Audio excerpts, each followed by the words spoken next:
Imagine checking your phone and seeing that everyone you know is at a party, laughing, posting pictures, tagging each other. Your stomach twists.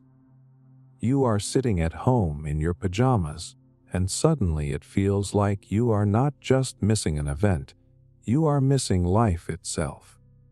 That feeling, that knot in your chest, that is what people have come to call FOMO, the fear of missing out. And while it is not an official diagnosis in any medical manual, it can feel just as real and just as damaging as disorders that are.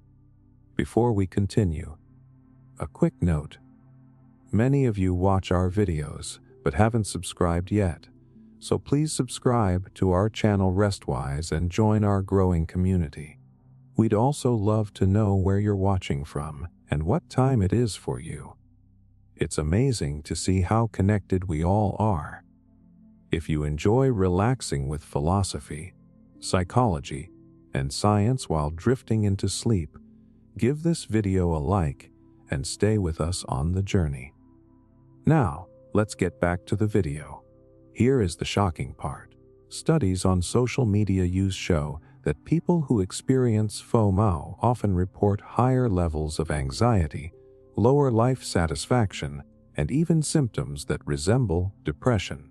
Some researchers say that this constant awareness of what others are doing can trigger the same stress responses in your brain that light up during physical danger.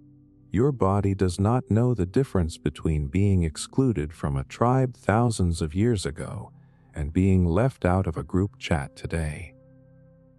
To your nervous system, both feel like rejection, and rejection feels like survival is at risk. If you think about it, that makes sense. Humans are hardwired to belong. For most of our evolutionary history, being excluded could literally mean death. You needed the group to hunt, to gather food, to stay safe from predators. Fast forward to now, and our brains still interpret being left out as a kind of social death. When you scroll through feeds and see highlight reels of other people's lives, your ancient survival instincts get hijacked. You feel a sudden panic, a need to keep up, a voice in your head whispering that if you are not there, you are falling behind, you are losing status, you are becoming invisible. And it does not stop there. FOMO tricks you into believing that other people are living better, more exciting lives than you. It tells you that you should be doing more, going out more, buying more, achieving more. Psychologists point out that this cycle can push people into behaviors that are exhausting. Saying yes to events they do not enjoy, overspending to keep up appearances, even losing sleep just to stay plugged in online. Over time, that constant chase can leave you burnt out and ironically even lonelier. Think about how sneaky it is. You might be lying in bed after a long day, finally ready to relax, and then your phone lights up. A friend is at a concert. Another just booked a vacation. Someone else is sharing pictures of their new apartment. Instead of resting, your brain starts racing. You feel restless, maybe even guilty, like you should be doing more. The problem is not the event itself. It is the story your mind tells you, that you are missing out on something critical, that your life is somehow lacking. What makes FOMO so powerful is that it is tied to identity. It is not just that you missed a night out. It is that you start questioning yourself. Am I fun enough? Am I interesting enough? Do I matter to these people? That is why this so-called disorder cuts deep. It blends anxiety, comparison, and self-worth into one messy cocktail that keeps you hooked on the idea that you are always behind. Here is where it gets validating. You are not weak for feeling this. You are not broken. You are human. The tech industry and social media platforms are literally engineered to trigger these feelings. The endless scroll, the notifications, the likes. These are designed to keep you engaged by tapping into your fear of exclusion. Every ping on your phone is like a little nudge reminding you that something might be happening without you. Your brain releases dopamine in anticipation, and when you do not check, you feel like you are missing the reward. You are caught between wanting peace and craving connection. And there is a dark irony here. FOMO was meant to be a joke term at first, a way to describe that nagging itch when you skipped an event.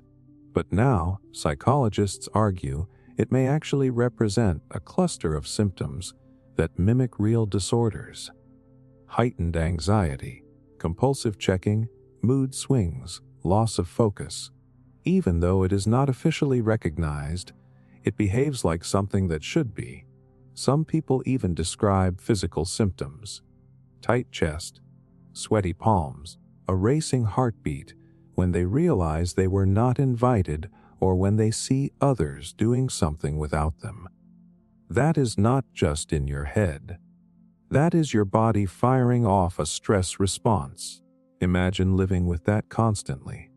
No wonder it feels draining. And yet, here is the twist. FOMO can also push people to chase connection, to explore, to get involved. That is why some argue it is not entirely negative. It is like fire. A little spark can motivate you, but when it burns out of control, it consumes you. The danger is when every decision in your life becomes driven by not wanting to miss something, rather than truly wanting the experience. That is when FOMO shifts from a passing feeling to something that looks a lot like a disorder. The scariest part is this: FOMO does not stop once you go to the event, buy the ticket, or join the group. There is always another event, another update, another thing you are not part of. It is a treadmill. You keep running, but the finish line never comes. That endless chase is what leaves so many people feeling empty, even after they got the very thing they thought would fix it. So, what do you do with that? The truth is, the answer is not about quitting social media or pretending you do not care. It is about noticing when the fear is calling the shots. Asking yourself, do I actually want this experience, or am I just afraid of what it means if I am not there? That pause, that awareness, is often the first step to breaking the cycle. But the reality remains. FOMO might not be listed in the diagnostic manuals, but in practice, it looks and feels like a modern psychological disorder. It is the invisible hand pulling at your decisions, whispering that you are always behind. And if you are not careful, it can run your life without you even realizing it. Phantom vibration syndrome. You ever swear your phone just buzzed, reach into your pocket, and realize nothing happened? No text, no call, not even a notification. You just imagined it. That weird moment is what people call phantom vibration syndrome. And even though it is not officially recognized as a real disorder, the fact that so many of us experience it makes you wonder if it should be. Here is the part that catches people off guard. Surveys of college students and office workers reveal that as many as 9 out of 10 people report feeling these phantom vibrations at some point. That means the majority of us are walking around with brains that literally invent sensations just because we are so conditioned to expect them. It is like your nervous system has been rewired by technology. Your body prepares for a signal that never comes. The science behind this is fascinating and a little unsettling. Our skin and muscles are filled with sensory neurons that constantly send feedback to the brain. Normally, your brain filters most of that noise out, but when you carry a phone pressed against your leg all day, your brain starts anticipating vibrations. Eventually, it gets so sensitive that it misfires. A twitch of a muscle, a shift in clothing, even the pressure of sitting down can trick your brain into thinking your phone is buzzing. It is the same mechanism that makes amputees feel phantom limb pain. The mind is so desperate for expected input that it creates it on its own. Now imagine what that means for us psychologically. This little quirk shows just how deeply our devices have hooked into our nervous systems. We are no longer just using phones. We are embodying them. Our bodies respond as if missing a message is dangerous, as if silence itself is a threat. And that reveals something deeper. Phantom vibration syndrome is not really about vibrations. It is about anxiety, about anticipation, about a constant low-level stress humming under the surface, waiting for the next digital ping to tell us we are still connected. If you have ever wondered why this happens so often, think about how many times a day you check your phone. Some studies suggest the average person taps, swipes, or unlocks their device hundreds of times every single day. That repeated behavior carves a groove into your brain's reward circuits. Dopamine gets released in anticipation of a notification. Over time, your brain becomes so primed for that reward that it starts hallucinating the trigger. In other words, your body lies to you because it is hooked on the possibility of being needed, wanted, or included. And let's be honest, when you feel that phantom buzz, you do not just check your phone. You feel something inside. A little spike of excitement, maybe a rush of relief, maybe a moment of irritation when it is not real. That emotional roller coaster reveals how much power we have given this tiny device in our pocket. It dictates our focus, our mood, even our physiology. That is not just habit, that is conditioning. But here is the validating part. You are not crazy for experiencing it. You are not broken. This is your nervous system doing exactly what it is designed to do: predict patterns and respond to them quickly. The only difference is that instead of predicting danger in the wild, it is predicting a text from a friend. Instead of scanning for predators in the bushes, your brain is scanning for a vibration in your genes.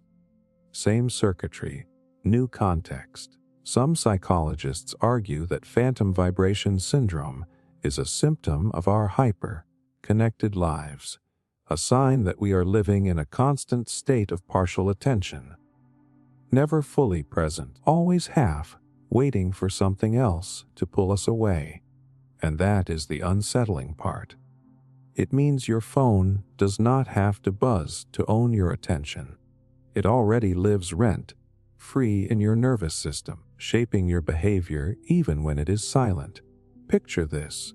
You are sitting in class, or at a meeting, or maybe on a date. You feel a buzz in your pocket. Your heart skips. You sneak a glance, only to find nothing. For a split second, your focus breaks, your emotions shift, your brain gets pulled away from the present. Now multiply that by dozens of false alarms each week. Over time, it chips away at your ability to stay grounded. That is why some experts suggest it is not just a harmless quirk, but something that deserves to be taken seriously. And here is where it gets eerie. People who stop carrying their phones in their pockets often report that the phantom sensations eventually fade. That means this syndrome is not permanent.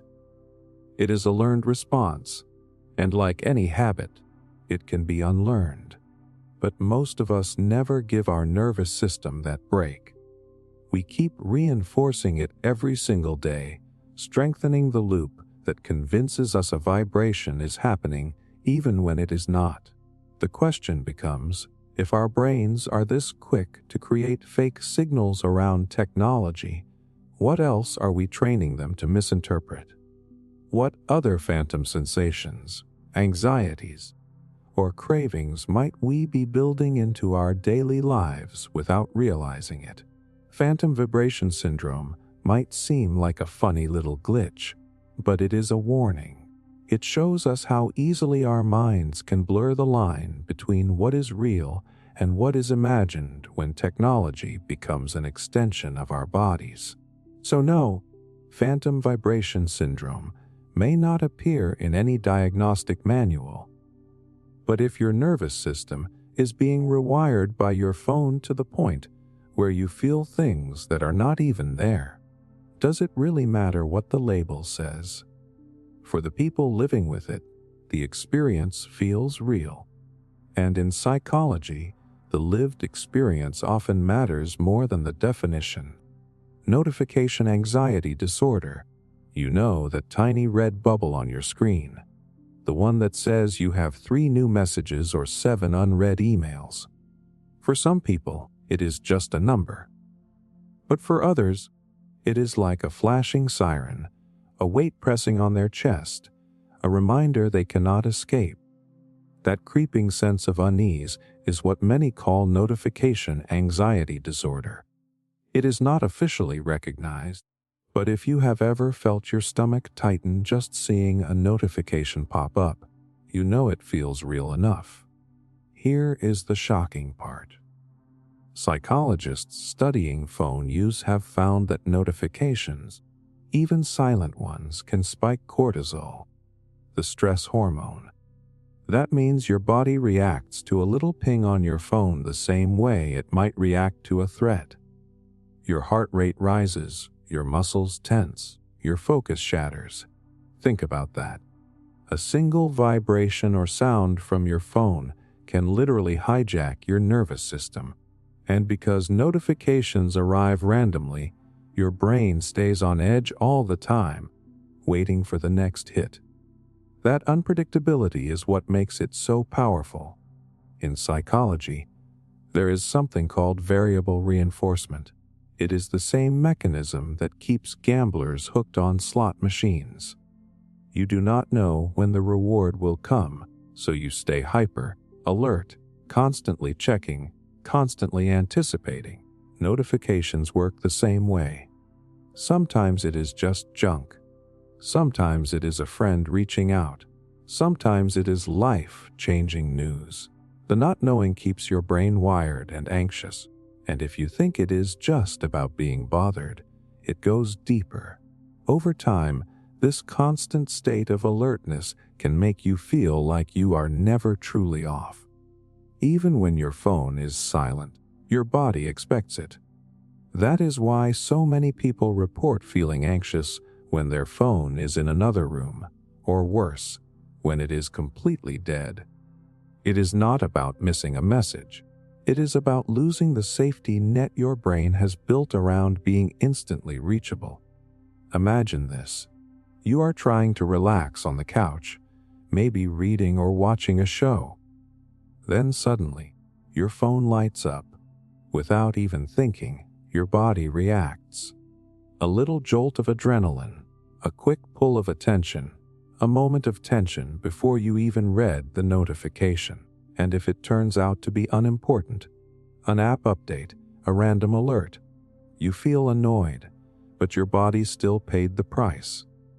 Multiply that by dozens of times a day, and no wonder so many people live in a constant fog of stress. What makes notification anxiety disorder so tricky is that it is wrapped up in identity and responsibility. Many people feel they must respond instantly or risk seeming rude, lazy, or unprofessional. That social pressure turns every ping into an obligation. It is not just a notification anymore. It is a demand. Your brain processes it like a task that has not yet been completed, and unfinished tasks create mental tension. That is why some people cannot rest until the inbox is clear or the chat is answered. But here is the validating truth. You are not weak for feeling this way. You are not imagining it. These platforms are deliberately designed to keep you hooked through notifications. Each ping is engineered to grab your attention, to create urgency, to make you feel like you cannot ignore it. This is not just human frailty. It is the product of systems built to exploit human psychology. Your brain is doing exactly what it was wired to do: respond to urgent signals in your environment. The only problem is that now, those signals come from a glowing rectangle instead of real life. Think about the irony here. Notifications were supposed to make life easier, to keep us informed, to help us stay connected. But instead, for many people, they have become a source of dread. Some even describe physical symptoms: sweaty palms when a work email pops up, tightness in the chest when group chats explode, restless sleep because of late night alerts. If those symptoms showed up in another context, we would not hesitate to call it an anxiety disorder. But because it comes from technology, we brush it off as normal. And that is the danger. When anxiety becomes normalized, people stop questioning it. They assume everyone feels that way, so they accept the constant stress as part of modern life. But underneath, it chips away at focus, at mood, at overall well-being. The brain was not designed to be interrupted dozens or even hundreds of times a day. Each notification is a crack in your concentration, a drip of stress into your system. On their own, they seem small, but over years they add up. Here is the eerie twist. Some researchers have found that even when people turn notifications off, the anxiety can remain. The habit is so deeply wired that they still check their phones compulsively, just in case. That shows how powerful the conditioning is. Your brain does not even need the actual notification anymore. It has already trained itself to expect one. In other words, the disorder lingers even when the trigger is gone. So, does notification anxiety disorder officially exist? No. But when millions of people feel their heart race at the sound of a simple ping, when their mood rises and falls with the appearance of a tiny red dot, when they cannot focus or rest because they are waiting for the next alert, maybe the label matters less than the reality. The experience is real. The anxiety is real. And if something you carry in your pocket can control your nervous system like that, it deserves to be taken seriously. Procrastination paralysis disorder. You ever sit down to do something important, maybe a project, or even just a simple task, and suddenly it feels like you are frozen? You know what needs to be done. You know the deadline is creeping closer. But instead of moving, your body feels heavy, your mind races, and you end up scrolling, pacing, or doing absolutely nothing. That overwhelming stuck feeling is what people sometimes call procrastination paralysis disorder. And even though you will not find it in a medical textbook, anyone who has lived through it knows it feels like more than just laziness. Here is the shocking truth. Brain scans show that when people face overwhelming tasks, the amygdala, the part of the brain linked to fear and stress, actually lights up. That means your brain is treating the task like a threat. Instead of moving into problem-solving mode, your nervous system goes into fight, flight, or freeze. And in the case of procrastination paralysis, it chooses freeze. You are not avoiding the task because you are weak. You are avoiding it because your brain believes it is protecting you from danger. Now think about how twisted that is. A college student staring at a blank Word document, an employee with an unfinished report, even someone needing to fold laundry. Their brains can react the same way they would if they were face to face with a predator. That is how powerful this response can be. And the cruel irony is that the longer you wait, the scarier the task feels, which feeds the cycle and keeps you stuck. This is why so many people describe procrastination not as a choice, but as a trap. You want to start, but your chest tightens, Your mind fills with static, and suddenly even the tiniest action feels impossible. Some psychologists argue this is a form of task-induced anxiety. The bigger or more important something feels, the more your brain magnifies it into something threatening. And the moment that fear hits, paralysis sets in. But here is the validating part. If you have ever felt this, it is not because you are lazy or unmotivated. Laziness means you do not care. Paralysis means you care too much. You want it done. You want it perfect. You want to succeed. That pressure to perform can actually strangle your ability to start. In fact, studies on perfectionism show a strong link to procrastination. The higher the expectations you place on yourself, the more likely you are to freeze. So when people joke about putting things off, for many, it is not about slacking. It is about fear. Picture this. You wake up on a Saturday determined to clean the apartment. But when you look around, you see dishes, laundry, clutter everywhere. Instead of starting small, your brain zooms out and turns it into one giant, impossible mountain. The weight of it feels so crushing that you do nothing. Hours pass. The guilt builds. You tell yourself you are wasting time, which only deepens the paralysis. By the end of the day, you feel worse than when you started. That spiral is exactly what makes this feel like a disorder. And it is not just chores. People experience procrastination paralysis with career moves, with relationships, even with creative projects. You might have an idea burning in your head, but the moment you sit down to bring it to life, you freeze. You overthink. You catastrophize. You imagine failing before you even begin. So you stall, telling yourself you will do it later, all while carrying the heavy weight of not doing it now. Here is where it gets even darker. Chronic procrastination paralysis can erode self-esteem. Each time you fail to act, you tell yourself a story. That you are unreliable, that you are lazy, that you will never change. That negative identity then reinforces the paralysis the next time you face a task. It becomes a self-fulfilling loop where the fear of failing to act actually guarantees inaction. Over time, that eats away at confidence and leaves people feeling powerless in their own lives. But let's step back. Why does this happen at all? Psychologists suggest it comes down to emotional regulation. Procrastination is less about time management and more about mood management. You avoid the task not because of the task itself, but because of how the task makes you feel. Anxious, inadequate, overwhelmed. Freezing is your brain's attempt to protect you from those emotions. The cruel trick is that avoiding the task makes the feelings worse, which locks you deeper into paralysis. The validating truth is that if you experience this, you are not broken.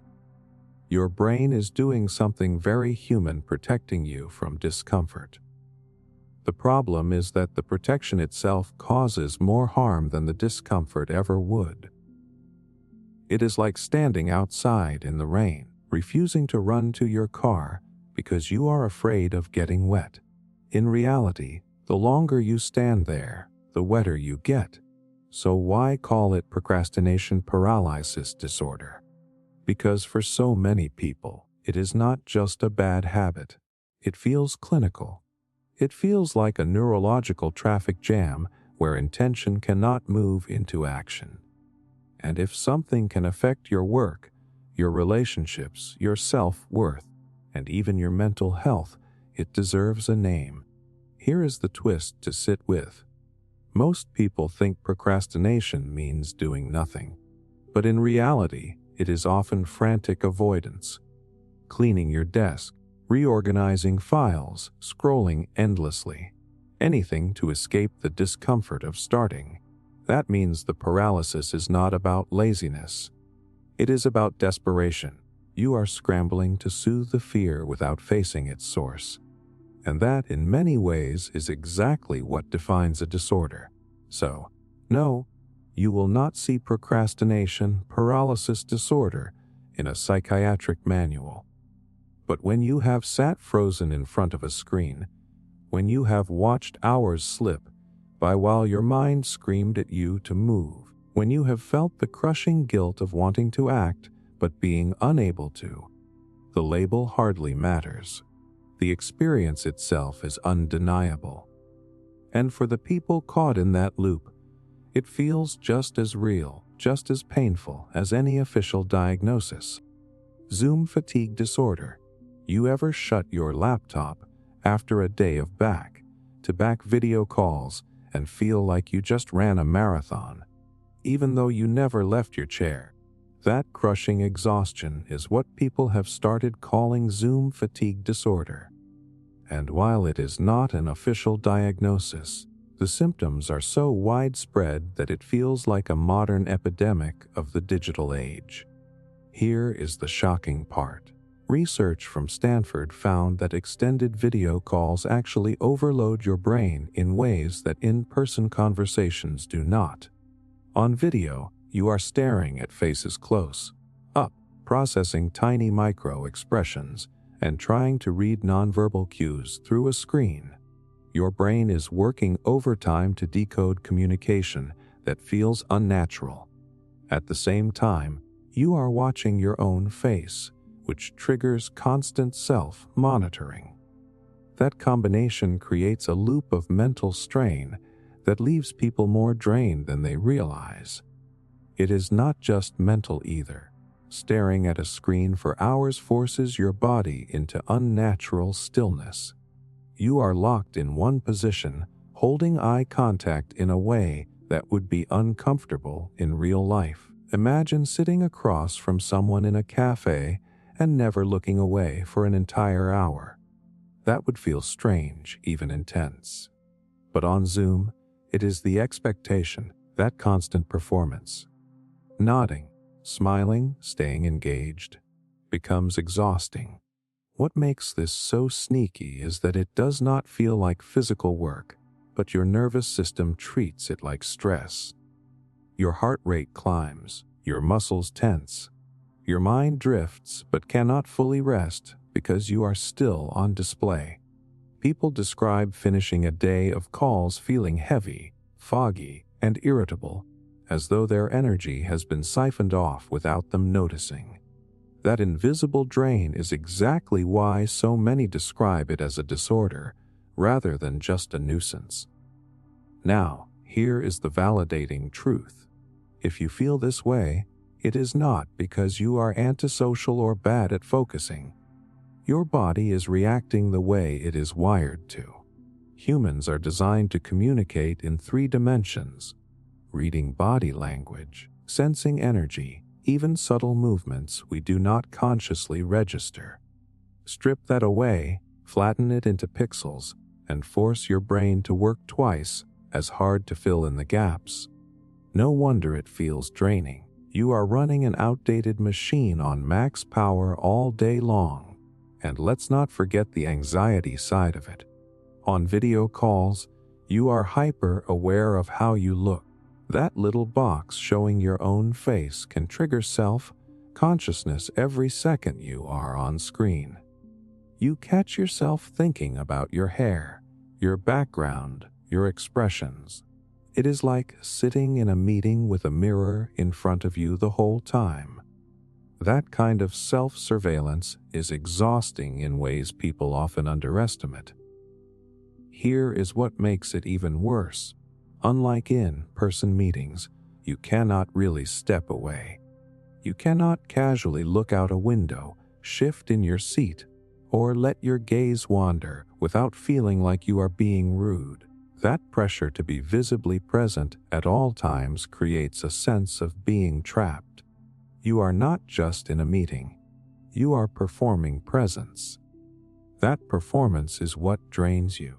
Think about how many times you have ended a video call and instantly needed to collapse, nap, or just stare at the wall. That is not laziness. That is recovery. Your brain has been overstimulated while your body has been understimulated.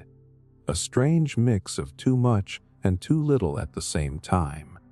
It is no surprise people are calling it a kind of disorder. The symptoms mimic burnout, anxiety, and even social exhaustion, all rolled into one. Here is the kicker. Some people report experiencing physical pain after long stretches of video calls. Headaches, neck stiffness, eye strain. That shows it is not just psychological. The body is paying the price too. And when you combine physical strain with emotional exhaustion, the toll becomes undeniable.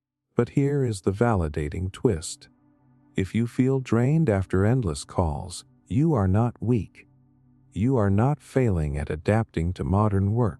You are experiencing something that psychologists argue is a predictable consequence of forcing human brains and bodies into environments they were never designed for. Just because it is digital does not mean it is easier. In fact, it may be harder. What makes Zoom fatigue disorder so haunting is that it feels invisible. From the outside, you are just sitting in front of a screen. You are not running, lifting, or moving.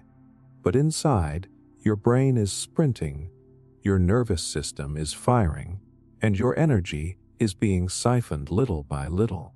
And because there is no official name for it in medical manuals, many people dismiss their exhaustion or blame themselves for not being productive enough. But the truth is simple. If your body feels wrecked after hours of video calls, it is not because you are weak. It is because you are human.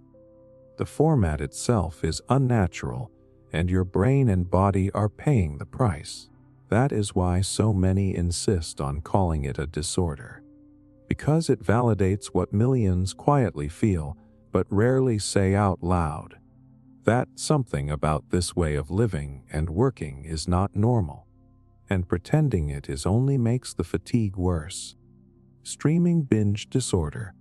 You ever tell yourself you are only going to watch one more episode, and suddenly it is 3 in the morning.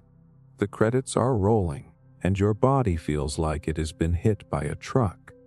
That spiral is what people have started calling streaming binge disorder. It is not in any medical manual, but the way it hijacks sleep, focus, and even relationships makes it feel like a modern-day illness we just have not given a label to yet. Here is the part that might shock you. Studies show that people who binge watch for hours at a time often experience symptoms similar to addictive behavior, loss of control, guilt, withdrawal from other activities, and an inability to stop even when they want to. And it is not an accident. Streaming platforms are designed to keep you hooked. The auto-play feature, the cliffhanger endings, the endless recommendations. These are not conveniences. They are psychological hooks built to keep your brain chasing the next hit. Your brain runs on dopamine, the neurotransmitter tied to pleasure and reward. Each new episode gives you a little spike, a sense of anticipation. But when the episode ends, dopamine drops, and your brain craves another surge. That craving is why the words, "next episode in 5 seconds," feel almost impossible to resist. You are not just choosing entertainment. You are being pulled into a chemical loop. Now think about the ripple effects. People binge entire seasons in a single weekend, staying up until sunrise, skipping meals, ignoring responsibilities. The exhaustion creeps in, but the craving keeps pushing. Over time, this pattern messes with your circadian rhythm, the internal clock that tells your body when to rest and recharge. Studies have found that people who binge watch regularly report higher levels of fatigue, poorer sleep quality, and even symptoms of depression. In other words, what looks like harmless fun can leave your mental and physical health wrecked. Here is the validating truth. If you have ever fallen into a streaming binge, it is not because you are weak or lazy. You are up against a system that is engineered to exploit human psychology. The platforms want you to stay glued to the screen because more hours mean more profit. They design their shows to trigger your reward circuits, to manipulate your curiosity, to leave you hanging at just the right moment. The fact that you get pulled in means your brain is doing exactly what it was wired to do: seek completion and reward. Picture this. You are sitting on the couch after work, telling yourself you will watch one episode to unwind. 2 hours later, you are half asleep, but the next episode auto-starts, and you do not even grab the remote. By the time you finally stop, you are groggy, guilty, and already dreading tomorrow. That cycle is what makes people describe it as a disorder. It is not the watching itself that is the problem. It is the compulsion, the feeling that you are no longer choosing but being carried along.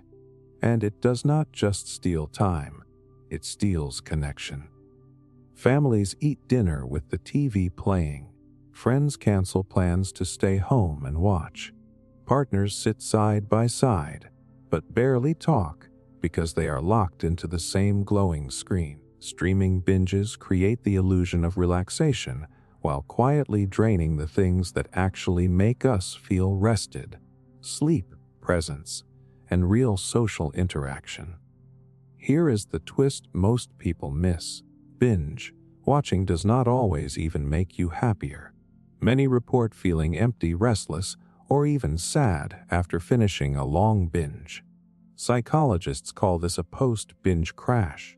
Your brain has been artificially flooded with stimulation, and when the stream ends, it feels like a void.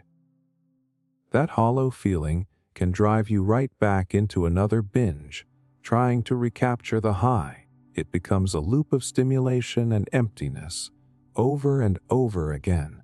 And here is the eerie part. Streaming binge disorder is not just about the shows themselves. It is about control. When you lose hours, when you break promises to yourself, when you wake up exhausted after another late-night binge, you start to feel like you are not in charge of your own time. That sense of powerlessness chips away at your confidence. It makes you feel trapped in a cycle you cannot break, and that feeling, that your choices are not fully yours anymore, is what makes it look and feel like a real disorder. But the truth is, if this sounds familiar, you are not broken. You are not lazy. You are human living in a world where technology is designed to hijack your attention. Streaming platforms have turned entertainment into an endless buffet, and your brain, wired for novelty and reward, keeps piling the plate. That is not weakness. That is biology meeting manipulation. So no, streaming binge disorder is not an official diagnosis. But when millions of people stay up too late, burn out their focus, sacrifice relationships, and wake up each day feeling more drained because they cannot stop hitting play, the label hardly matters. The experience is real. The consequences are real. And if something is quietly reshaping how we live, how we rest, and how we connect, maybe the world should treat it with the seriousness of a disorder, even if the manuals have not caught up yet. Selfie addiction disorder. You ever catch yourself taking photo after photo, tilting your head this way, moving the light that way, snapping dozens of shots just to find one that feels right, and even then, you still are not satisfied? That relentless urge is what people call selfie addiction disorder. It is not officially recognized, but the way it hijacks self-image, confidence, and even safety makes it feel like something far more serious than just taking pictures. Here is the shocking reality. Psychologists studying selfie behavior have found that for some people, The compulsion to take and post selfies activates the same brain reward systems linked to gambling and substance use. Each like, each comment, each little burst of attention becomes a hit of dopamine. And just like with other addictive cycles, the brain quickly adapts, demanding more frequent hits to feel satisfied. That is why a single selfie no longer feels enough. You start chasing the perfect one, the one that will land the validation you crave. And it does not stop at scrolling for approval. People caught in this cycle often describe an obsession with controlling how they are perceived. Instead of living the moment, they are curating it. A day at the beach becomes less about the waves and more about capturing the angle that makes them look best. Over time, this creates a disconnect between reality and the image they present. Life is no longer about what happened. It is about what got posted. The pressure can become overwhelming. Studies have linked excessive selfie taking to higher levels of anxiety, lower self-esteem, and even symptoms of body dysmorphia. The more you chase perfection in photos, the more flaws you begin to see in the mirror. It is like shining a spotlight on every perceived imperfection. And when the photo does not turn out the way you imagined, the disappointment hits hard, fueling the urge to try again and again until exhaustion sets in. Here is the validating truth. If you have ever felt pulled into this cycle, you are not vain or shallow. You are responding to a cultural machine designed to monetize your image. Social media platforms thrive on visual content, and selfies are the most direct, personal form of it. Every filter, every editing tool, every trending challenge is engineered to keep you sharing, comparing, and competing. You are not just taking pictures. You are participating in an economy of attention where your face is the product. But the consequences go beyond mental health. Reports have shown people injuring themselves, and in extreme cases even dying, while trying to capture the perfect selfie. Cliffs, rooftops, speeding trains, dangerous stunts, all in pursuit of that one shot that proves something to the world. The need for validation can push people into reckless, life-threatening behavior, and if that does not sound like a disorder, what does? Picture this. You are at a concert surrounded by music and energy, but instead of letting yourself get lost in it, you are staring at your front-facing camera, angling your face under the flashing lights, retaking the same photo while the actual experience passes you by. Later, you might post the shot, rack up likes, and feel a momentary rush of pride. But deep down, you missed the concert. You were not there. You were performing presence instead of living it. That disconnect leaves people feeling strangely hollow, like their lives look better than they actually feel. And here is the dark twist. The more selfies people take, the more they compare themselves to others doing the same. Social feeds become endless highlight reels of filtered perfection, and suddenly, your 100 attempts at the perfect angle still do not measure up. Comparison fuels inadequacy. Inadequacy fuels more selfies, and the cycle keeps spinning. That loop looks almost identical to the cycle of addiction. Craving, reward, crash, repeat. But let's pause here. You are not broken if you take a lot of selfies. The act itself is not inherently harmful. Humans have always been fascinated with self-image, from portraits to photographs. The difference now is scale. With a camera in your pocket and instant access to an audience, the opportunity to chase validation never ends. What used to be an occasional expression has turned into a daily compulsion for millions, and that is what makes selfie addiction disorder so haunting. It blurs the line between expression and obsession. between documenting life and replacing it, between boosting confidence and destroying it. And while the medical world has not given it an official label, the lived experience speaks for itself. People feel trapped in a cycle of taking, editing, posting, and waiting, all while their sense of self slowly becomes tied to a number of likes on a screen. So no, you will not find selfie addiction disorder in a diagnostic manual. But when it changes the way you see yourself, when it rewires how you spend your time, when it dictates what risks you are willing to take just to be noticed, the label matters less than the reality. For the people caught in the loop, the experience is real, and in the end, that makes it serious enough to deserve attention. Health anxiety light. You ever feel a weird twinge in your chest, or maybe a headache that will not go away, and before you know it, you are on your phone Googling symptoms. 5 minutes later, you have convinced yourself it might be a heart condition or a brain tumor. That spiral is what people call cyberchondria, sometimes jokingly described as health anxiety light. It is not an official disorder, but the way it turns minor discomfort into terrifying self-diagnosis makes it feel like one. Here is the shocking part. Studies show that over 70% of people who search their symptoms online end up believing their condition is more serious than it actually is. In other words, the internet amplifies fear instead of calming it. And because medical sites are designed to list every possible outcome, from mild to life-threatening, your brain latches onto the scariest one. That single click can send you into hours of obsessive scrolling, convinced you are dealing with the worst-case scenario.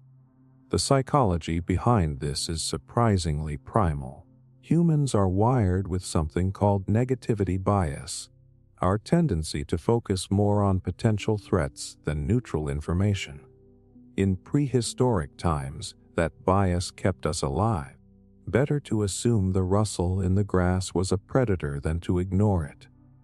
But in the age of WebMD and symptom checkers, that same bias tricks us into seeing danger in every ache and cough. Your brain is not just reading information, it is interpreting it as survival data. And here is the vicious loop. Anxiety makes you Google symptoms. Googling symptoms makes the anxiety worse. The more you read, the more convinced you become that something is seriously wrong.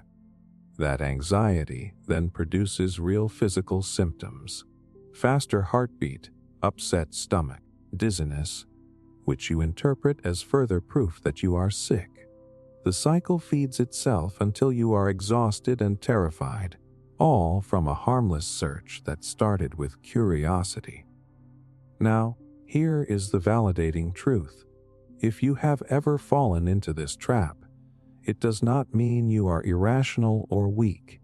It means your brain is doing exactly what it evolved to do: protect you from harm. The problem is that the internet was not built for that ancient wiring. It bombards you with endless possibilities, most of them exaggerated or decontextualized.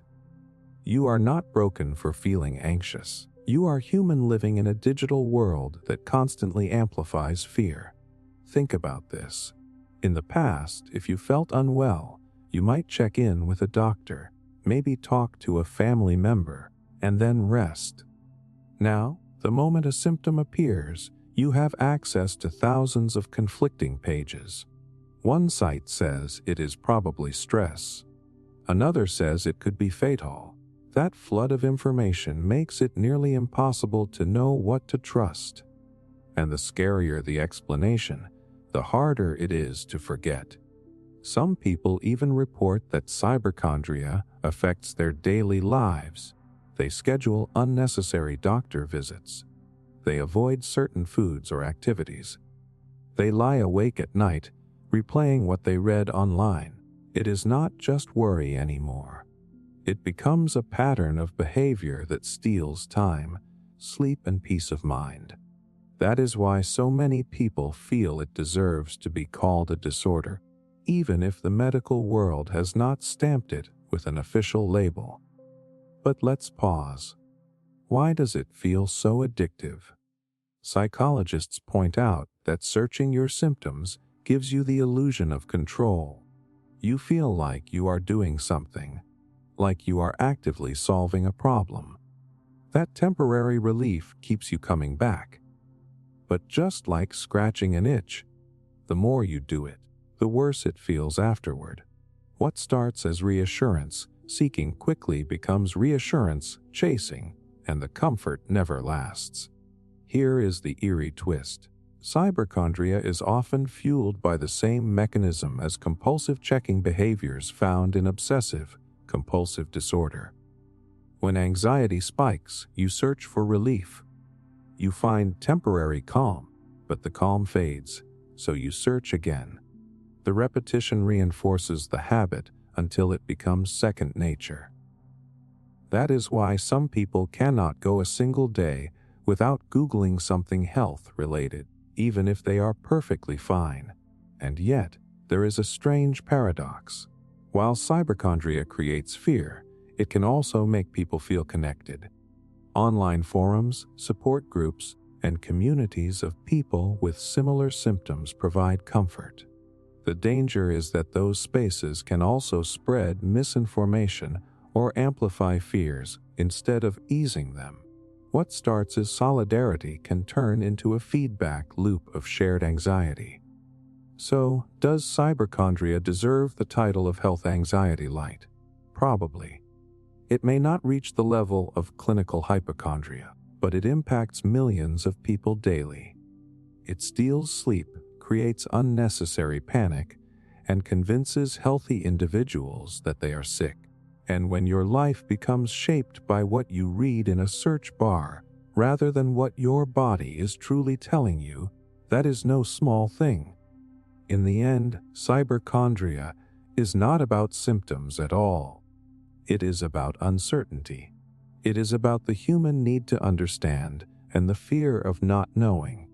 And as long as the internet promises answers in seconds, people will keep turning to it, even if those answers leave them more anxious than before. Sunday night syndrome. You ever notice how Sunday evenings can feel heavier than any other night of the week? The weekend is still technically here, but instead of enjoying it, you feel restless, maybe even anxious. Your stomach knots, your mind races, and sleep feels impossible. That sinking dread of Monday morning is what many call Sunday night syndrome.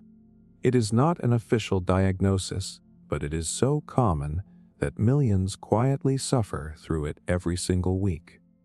Here is the shocking truth. Psychologists estimate that as many as 3 out of 4 working adults report feeling some version of Sunday night anxiety. That is not a few people who dislike their jobs. That is the majority, and the symptoms can be surprisingly intense: difficulty sleeping, headaches, muscle tension, irritability, even full-blown panic attacks. For something that is not officially recognized, it leaves a very real mark on both mind and body. Why does this happen? It comes down to anticipation. Your brain knows the weekend is ending, and it starts projecting into the week ahead. All the deadlines, the meetings, the responsibilities, they pile up in your imagination before they even arrive. That anticipatory stress activates your fight or flight system, flooding your body with cortisol. So even though nothing bad has actually happened, your body is already living Monday like it is a threat. And the irony is, the harder you try to relax, the worse it gets. You sit down to watch a show, but your mind is racing with tomorrow's tasks. You try to go to bed early, but you toss and turn, watching the clock tick later and later. The very effort to calm down backfires, creating even more tension. That self-defeating loop is exactly why so many describe it as a syndrome rather than just a bad mood. Here is the validating part. If you feel this, it does not mean you are weak or ungrateful for your job. Your brain is simply reacting to the transition between freedom and obligation. Weekends are associated with autonomy, rest, and choice. Monday represents structure, demands, and pressure. That contrast creates whiplash. And whiplash, whether physical or psychological, leaves you feeling sore. Picture this. Friday night, you feel light, almost euphoric. Saturday, you are present, maybe even joyful. But by Sunday afternoon, a shadow starts creeping in. You feel distracted at dinner, edgy while folding laundry, maybe short, tempered with the people you love. Nothing bad has happened yet, but your body is already mourning the weekend that is slipping away. That emotional time travel robs you of the very rest you desperately need. And it does not only affect working adults. Students feel it too. The dread of returning to classes, exams, or social stressors. Even children describe that stomach-turning sense of Sunday night worry. That shows this is not just about work. It is about structure, responsibility, and the loss of perceived freedom. It is a universal human response to the end of leisure. Here is the eerie twist. Sunday night syndrome often tricks people into unhealthy coping. Some binge on food or alcohol to numb the dread. Others scroll endlessly on their phones to avoid thinking about Monday. But those choices usually backfire, leaving you feeling even worse by the time you crawl into bed. The very things you use to cope can deepen the fatigue and anxiety, making Monday morning even harder to face. And the cycle is relentless. Every Sunday it repeats, carving a groove into your nervous system until your body learns to associate the entire evening with stress. That conditioning is why some people start feeling anxious as early as Sunday afternoon. It is not about Monday anymore. It is about the expectation of Monday. The shadow looms larger than the reality. But here is the validating truth. If you have ever felt that wave of dread, you are far from alone. Millions of people experience it, and the feelings are not imagined. Your body is giving you real signals of stress, even if the cause is technically just a calendar shift. The fact that it happens on such a massive scale suggests that Sunday night syndrome might be one of the most common unrecognized psychological conditions of our time. So no, you will not find it listed in a diagnostic manual. But when the mere turning of a clock can disrupt your mood, your sleep, and your health every single week, does the label even matter? For the people who spend half their weekends dreading the other half, the suffering is real. And if something that predictable can cause that much distress, it deserves more than a shrug. It deserves to be taken seriously. Reply waiting syndrome. You ever send a text, watch those little dots pop up, and then nothing.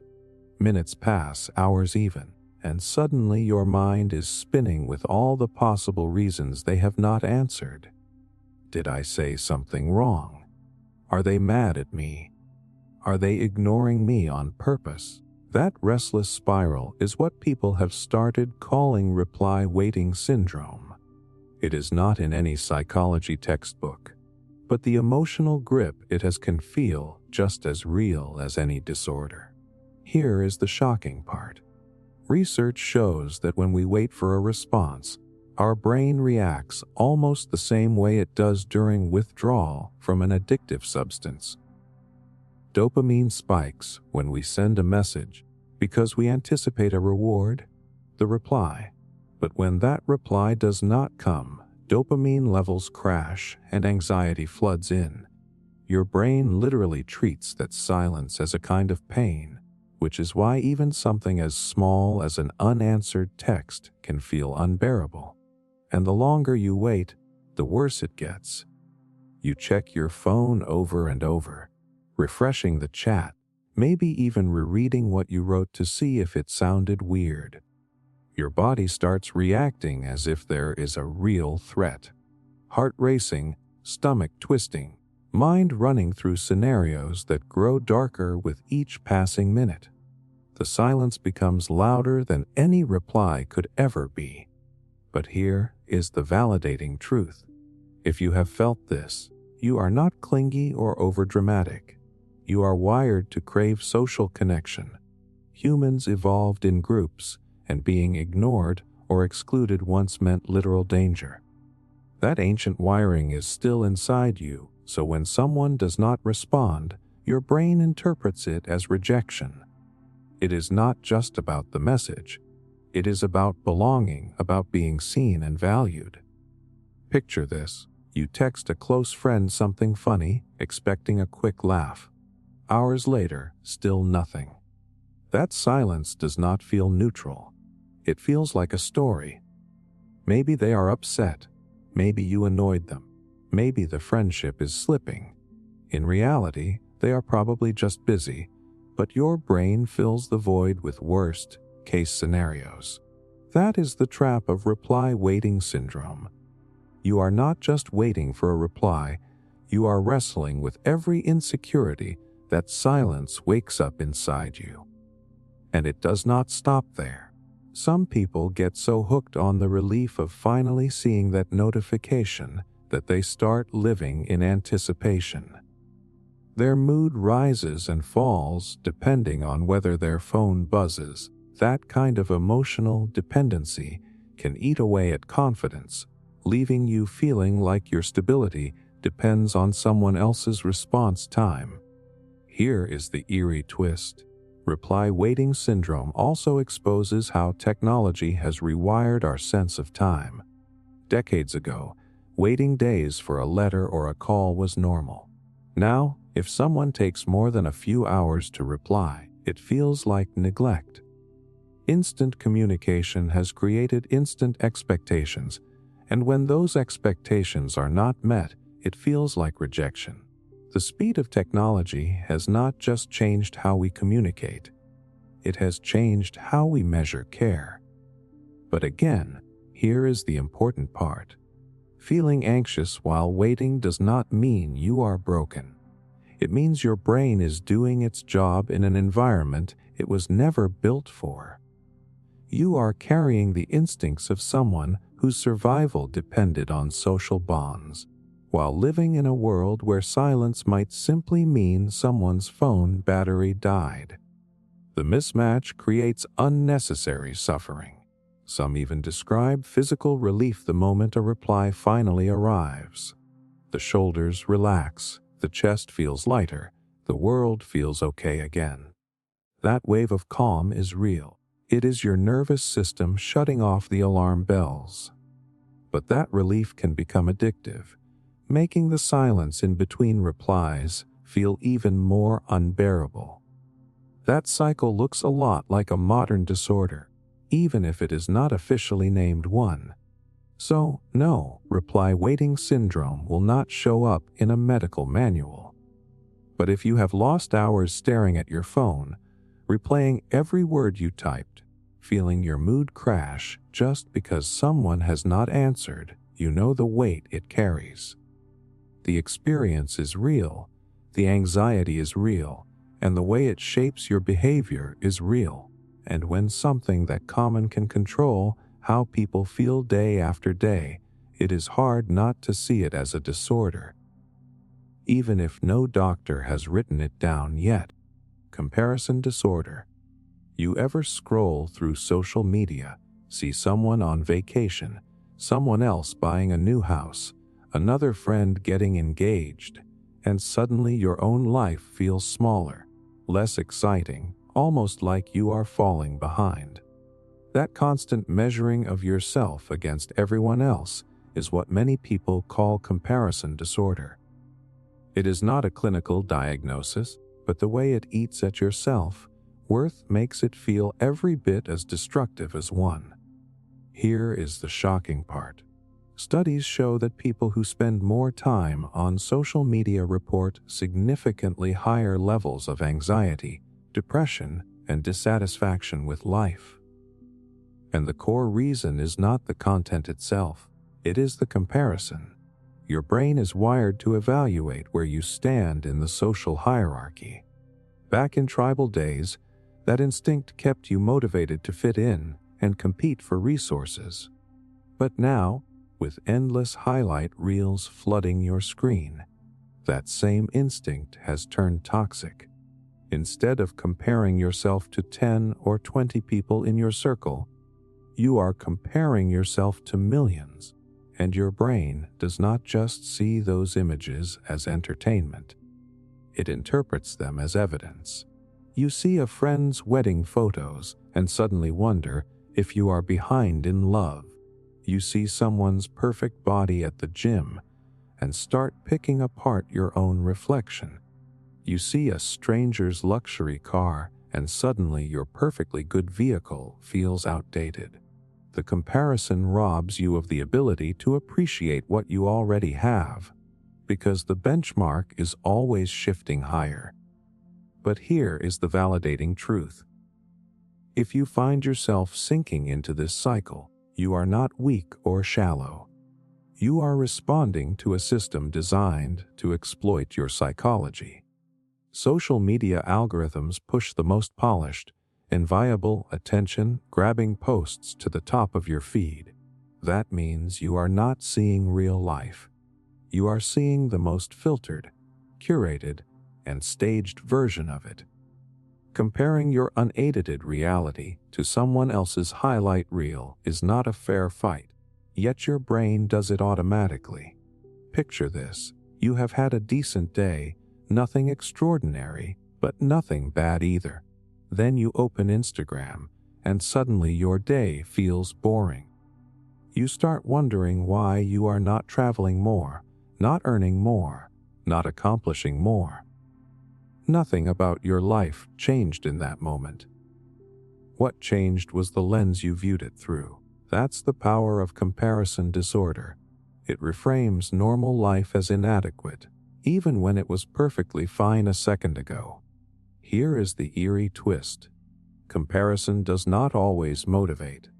In fact, it often paralyzes. Instead of inspiring you to work harder, it leaves you feeling hopeless, like no matter what you do, you will never measure up. Psychologists call this upward comparison. When you constantly look at people who seem better off than you. And when that becomes a daily habit, it chips away at your confidence until you stop trying altogether. The consequences run deep. People change their spending habits just to keep up with appearances. They abandon hobbies that used to bring joy because they do not feel good enough. They even avoid social gatherings, worried they cannot measure up to the success of others. Comparison disorder is not just an annoyance. It rewires how people see themselves, shaping decisions in ways that quietly drain happiness. But here is the important truth. You are not broken for falling into this trap. You are living in an environment where comparison is constant and unavoidable. Every scroll, every ad, every post is designed to trigger that instinct. Your brain is simply doing what it was wired to do, but in a world it was never designed for. Recognizing that can help lift some of the shame. The problem is not you. It is the context. And yet, the cycle keeps feeding itself. You compare, you feel worse, so you post something polished of your own to prove you are doing okay. The likes roll in, you feel a brief surge of validation, but then someone else posts something sheenier, and the loop begins again. It is like chasing a finish line that always moves further away. That's why people describe it as a disorder. Because it starts to feel less like a choice and more like a compulsion.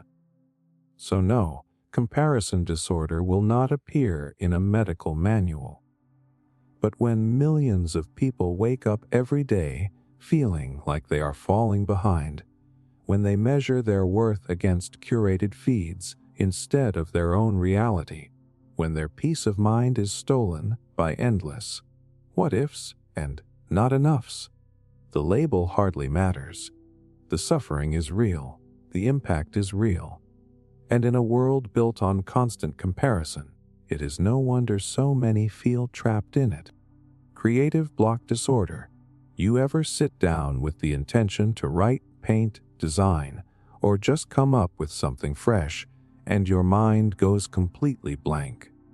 No matter how hard you try, the ideas will not flow, and the harder you push, the worse it gets.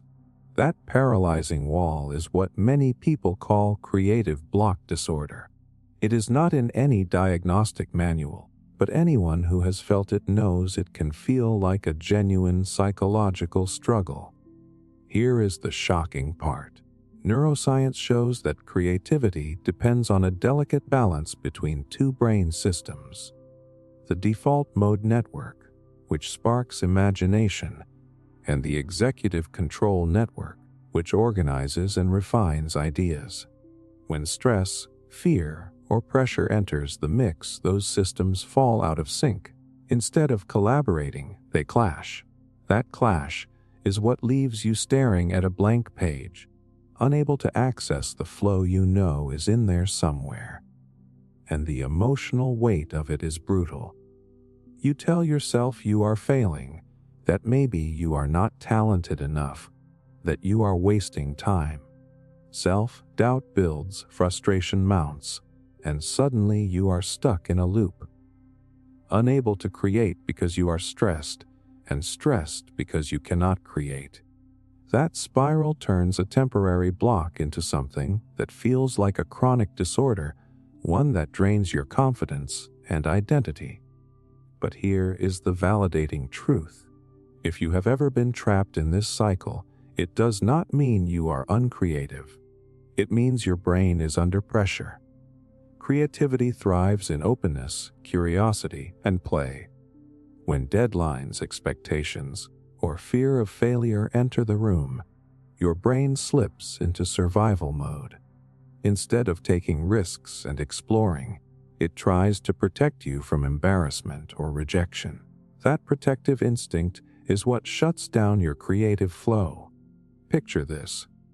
A musician stares at their instrument, fingers ready, but nothing feels right. A writer hovers over the keyboard, typing and deleting the same sentence a dozen times.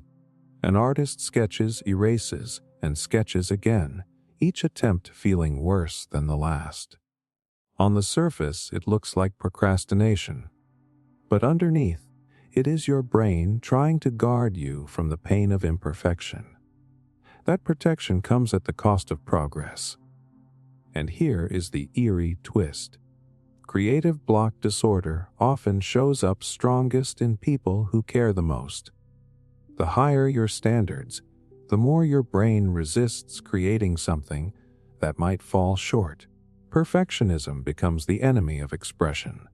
The people with the boldest ideas often suffer the harshest blocks, precisely because their vision is so ambitious. Over time, the impact can go beyond frustration. People start questioning their identity. If you define yourself as a writer, a painter, a designer, what happens when you cannot create? That identity crisis can lead to deeper anxiety, even depression.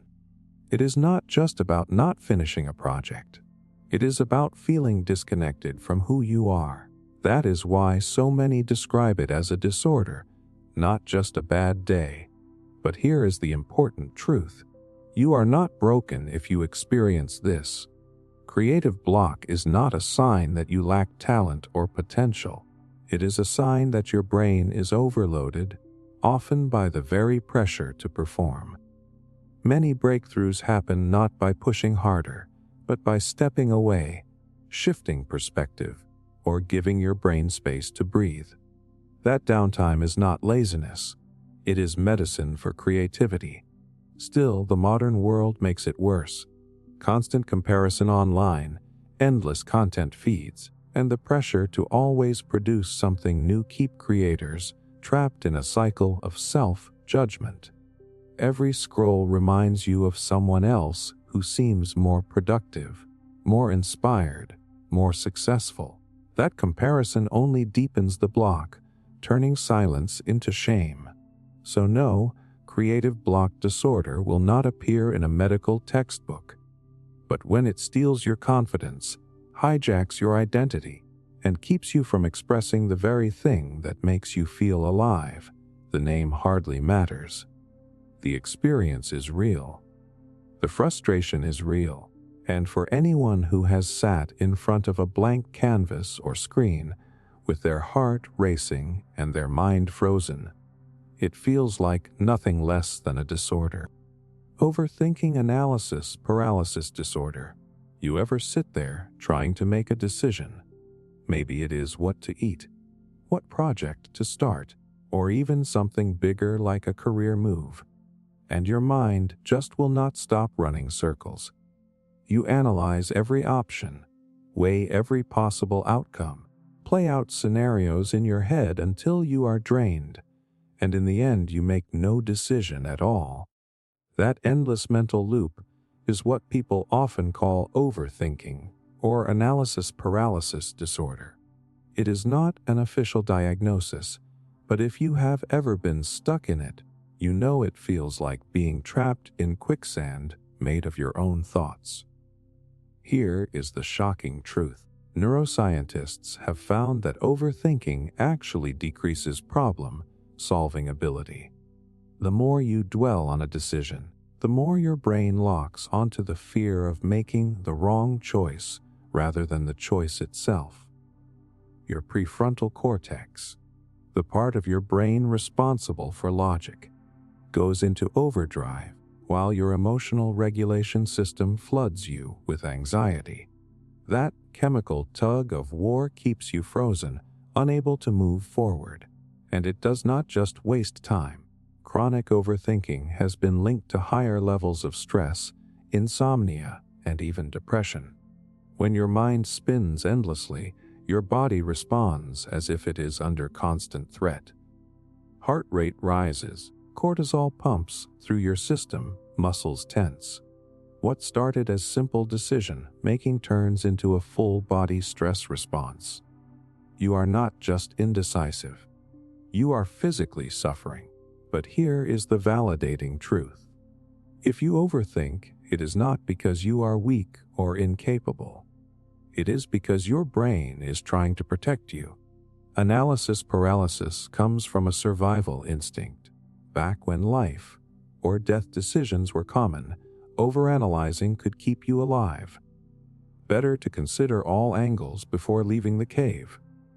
But in the modern world, that instinct misfires. Your brain treats choosing between jobs or even menu items like it is a matter of life and death. The fear of regret or failure keeps you circling endlessly. Picture this. You are shopping online for something simple, like a pair of shoes. There are thousands of options. You start comparing reviews, reading every detail, worrying about whether one style will wear out faster than another. Hours later, you close the tab without buying anything. On the surface, it seems ridiculous, but your brain was working overtime to avoid even the tiniest risk of disappointment. That is the heart of analysis paralysis. It is not about shoes or jobs or relationships. It is about fear of regret. Here is the eerie twist. Overthinking actually feels productive while you are in it. You convince yourself you are being thorough, careful, responsible. But in reality, you are just spinning in place. The illusion of progress keeps you stuck longer, because it feels like you are doing something when in fact you are avoiding the real step forward, making a choice, and the cycle is exhausting. The more you overthink, the more anxious you feel. The more anxious you feel, the harder it becomes to choose. That anxiety makes you overthink even more, until you are caught in a feedback loop that leaves you mentally drained and still exactly where you started. That is why people describe it as a disorder, because it feels like you are battling yourself, trapped in a loop you cannot escape. But here is the most important truth. You are not broken if you struggle with this. Your brain is doing what it was built to do, protect you from mistakes. The problem is not the instinct itself. The problem is that the instinct has taken control. And in today's world, with infinite choices and constant pressure to get everything right, your brain is overloaded with too many variables to process. No wonder it shuts down.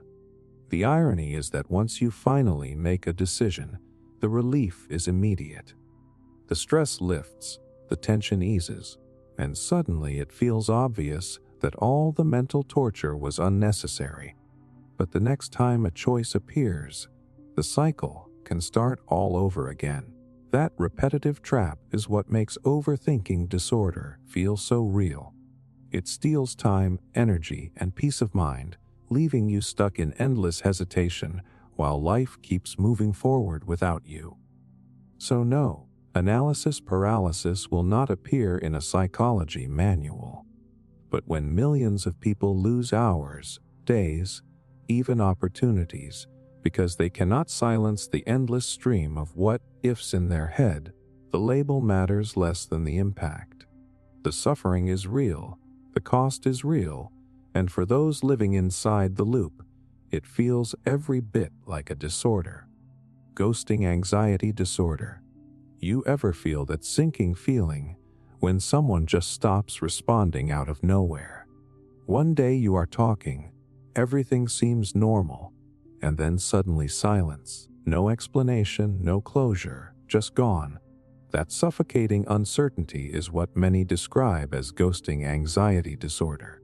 It is not a clinical diagnosis, but if you have ever been on the receiving end of ghosting, you know it can feel like a genuine psychological wound.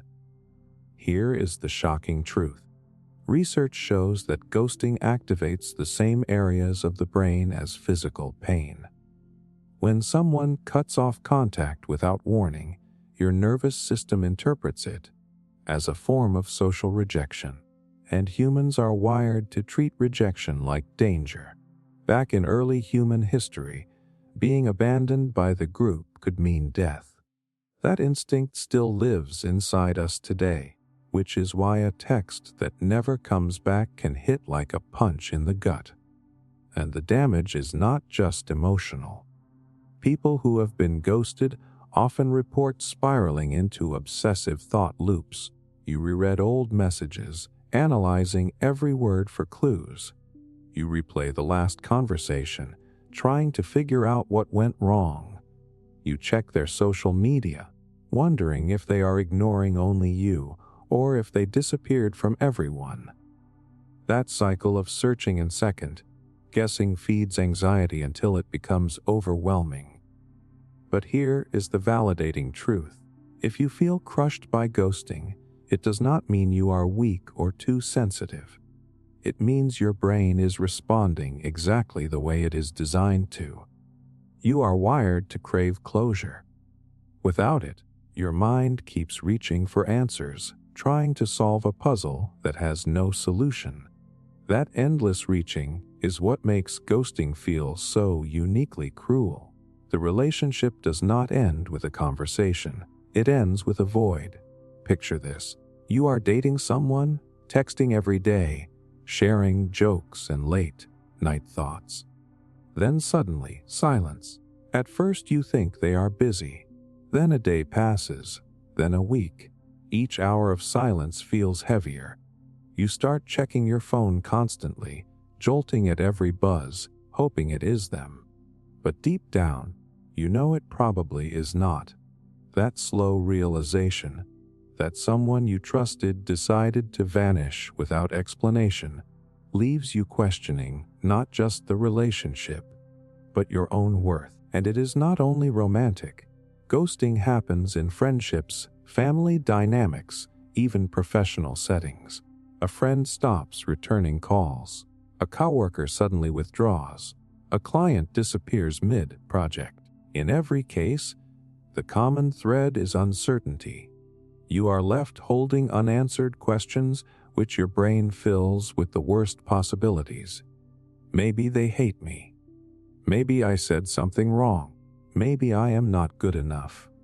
That uncertainty gnaws at your self-esteem, leaving scars that last long after the ghosting itself.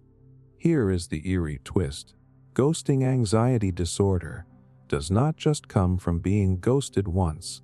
It often creates a lingering fear that it will happen again. You start overanalyzing new conversations, terrified of signs that someone might disappear. You may even hold back in relationships, keeping people at a distance just to protect yourself from future silence. The trauma of one disappearance reshapes how you connect with everyone else. And yet, let's be clear, ghosting is not always about you. Often, people ghost because they lack the courage to communicate openly, or because they feel overwhelmed, or simply because avoidance feels easier than confrontation. But knowing that logically does not erase the pain. Your nervous system still registers it as rejection, and your emotions still feel the sting of abandonment. Here is the validating truth again. If ghosting wrecked you, it does not mean you are needy. It means you are human. Wanting closure is not weakness. It is part of the human need for resolution. Our brains crave endings, whether it is finishing a story, solving a mystery, or wrapping up a conversation. Ghosting denies that need, leaving an open loop that never closes. That unfinished loop is what keeps you awake at night, wondering why. Over time, this can become a full-blown cycle of anxiety. Each new connection brings not just excitement, but dread. You are not only hoping someone likes you, you are bracing for the possibility that they might vanish without warning. That constant vigilance drains energy and makes relationships feel unsafe. That is why so many describe ghosting as not just painful, but destabilizing. It does not just hurt in the moment. It rewires how you trust. And here is the haunting part.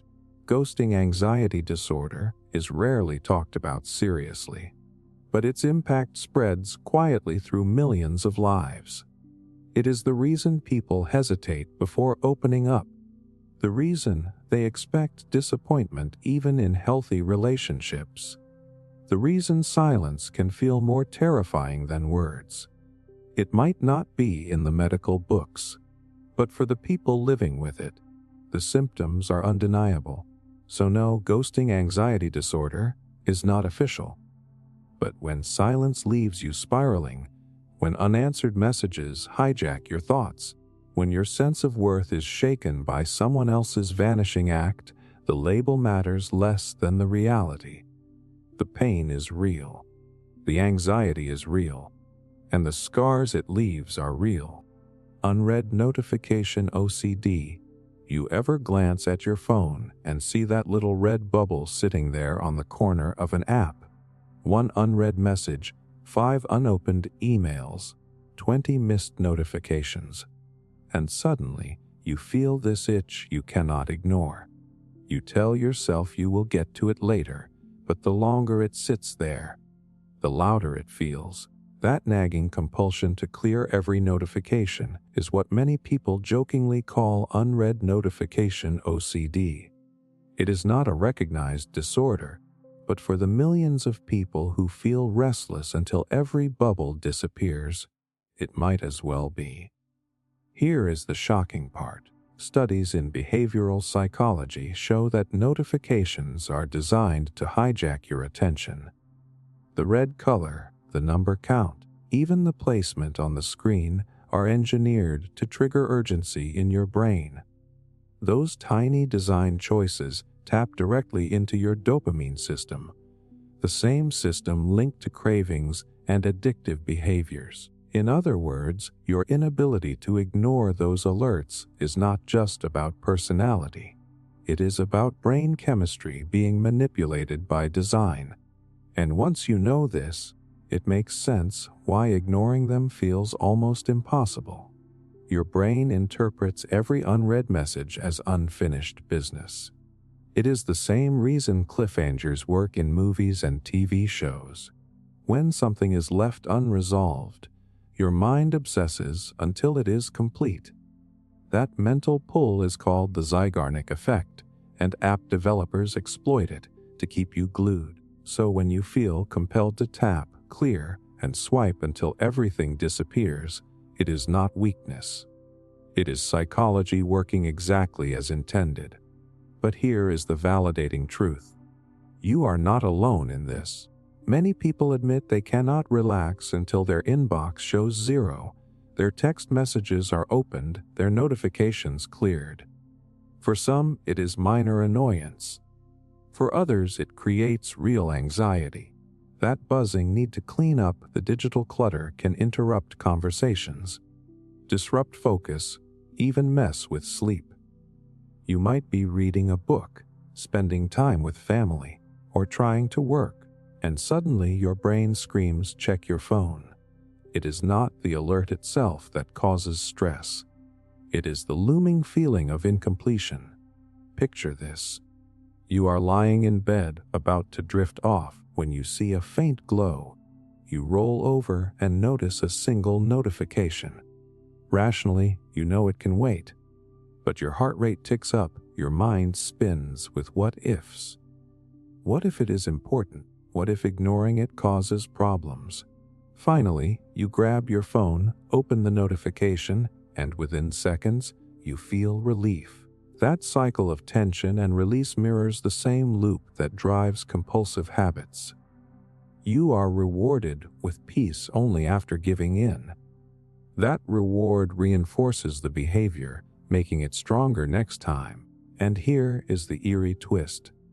The more often you clear your notifications, the more intolerable it becomes to leave them sitting there. In other words, the habit trains itself. Your tolerance shrinks until even one tiny dot feels unbearable. That is why some people scroll through emails just to mark them as read, even if they never open them. It is not about reading. It is about chasing relief from the anxiety of unfinished business. This is where the overlap with obsessive-compulsive tendencies becomes clear. Real OCD involves intrusive thoughts and compulsive rituals to ease the anxiety those thoughts create. Unread notification OCD is not clinically the same, but it mirrors the same loop. Anxiety rises with the unread count. You perform the ritual by clearing it, and then your brain rewards you with relief. Over time, this cycle conditions you into compulsive checking, and the consequences go beyond wasted time. Constant checking fragments your attention, making it hard to focus deeply on anything. It creates phantom urgency, training your brain to treat every ping as life or death, even when it is not. For some people, it even causes shame. They know it is irrational to panic over little red bubbles, but they cannot stop. That shame only fuels more checking, because each unread feels like proof of being out of control. Here is the important truth, though. If you feel trapped in this cycle, you are not broken. You are reacting to a system designed to keep you hooked. Developers know that leaving things unfinished keeps you coming back. The red badges, the number counts, the constant reminders, all of it is engineered pressure. Your anxiety is not random. It is a natural reaction to manipulative design. And that awareness is powerful, because once you realize it is not your fault, you can step back and question it. Do those notifications really deserve that much control? Do they really deserve that much space in your mind? You can change settings, turn off badges, or schedule times to check. But even if you do none of that, simply understanding that the loop is designed, not natural, gives you back some power. So no, Unread notification OCD will never appear in a diagnostic manual. But when people feel restless, anxious, and compulsive until every bubble disappears, when they cannot relax because of one little dot on a screen, the experience feels very real. The label might be unofficial, but the anxiety it captures is undeniable. Email addiction disorder. Think about the last time you checked your email. Was it this morning, an hour ago, or maybe right before you clicked on this video? Now be honest. How many times have you refreshed it today? For a lot of people, email is not just a tool. It becomes a compulsion. That constant checking, refreshing, and waiting for the next message is what many people call email addiction disorder. Not official, sure, but real enough that entire workdays disappear into the black hole of inbox management. Here is the shocking truth. Psychologists have found that email checking is powered by the same reinforcement loop that drives gambling addictions. Every time you hit refresh, your brain anticipates a reward.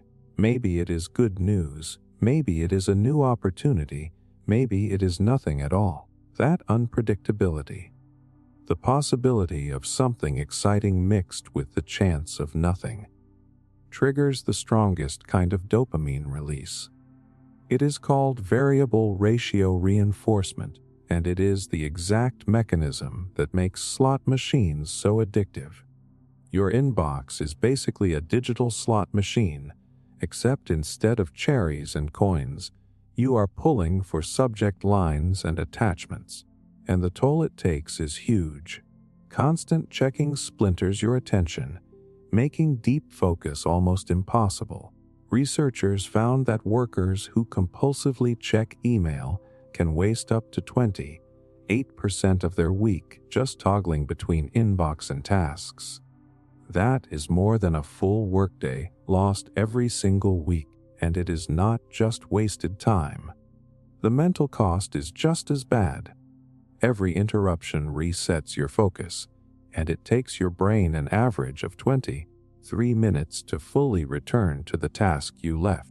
So even those tiny peaks at your inbox ripple into massive productivity loss. But here is the validating truth. If you feel chained to your inbox, it does not mean you are weak or undisciplined.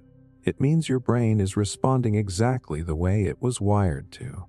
Humans crave communication, connection, and novelty. Email combines all three. Every new message feels like a tiny social interaction, a chance to be wanted or needed. Your brain rewards that with a hit of dopamine, and the craving builds. It is not a personal flaw. It is a predictable response to a system designed for constant stimulation. Picture this. You wake up, roll over, and the first thing you do is open your phone. Before your feet hit the floor, you are in your inbox, scanning through messages. Half of them are spam, a few are newsletters, one is a work request. Already, your day is dictated not by your priorities, but by your inbox. Then, throughout the day, you cannot resist checking again and again, sometimes with no new messages at all. That compulsion is the addiction, not the content of the emails, but the act of checking itself. And here is the eerie twist. Email addiction disorder does not only happen at work. It leaks into evenings, weekends, even vacations. You might be out with friends, and suddenly you feel the pull to sneak a glance at your inbox. You might be sitting with family, pretending to listen, while your mind is stuck on the thought that a new message could be waiting. The inbox is not just on your computer anymore.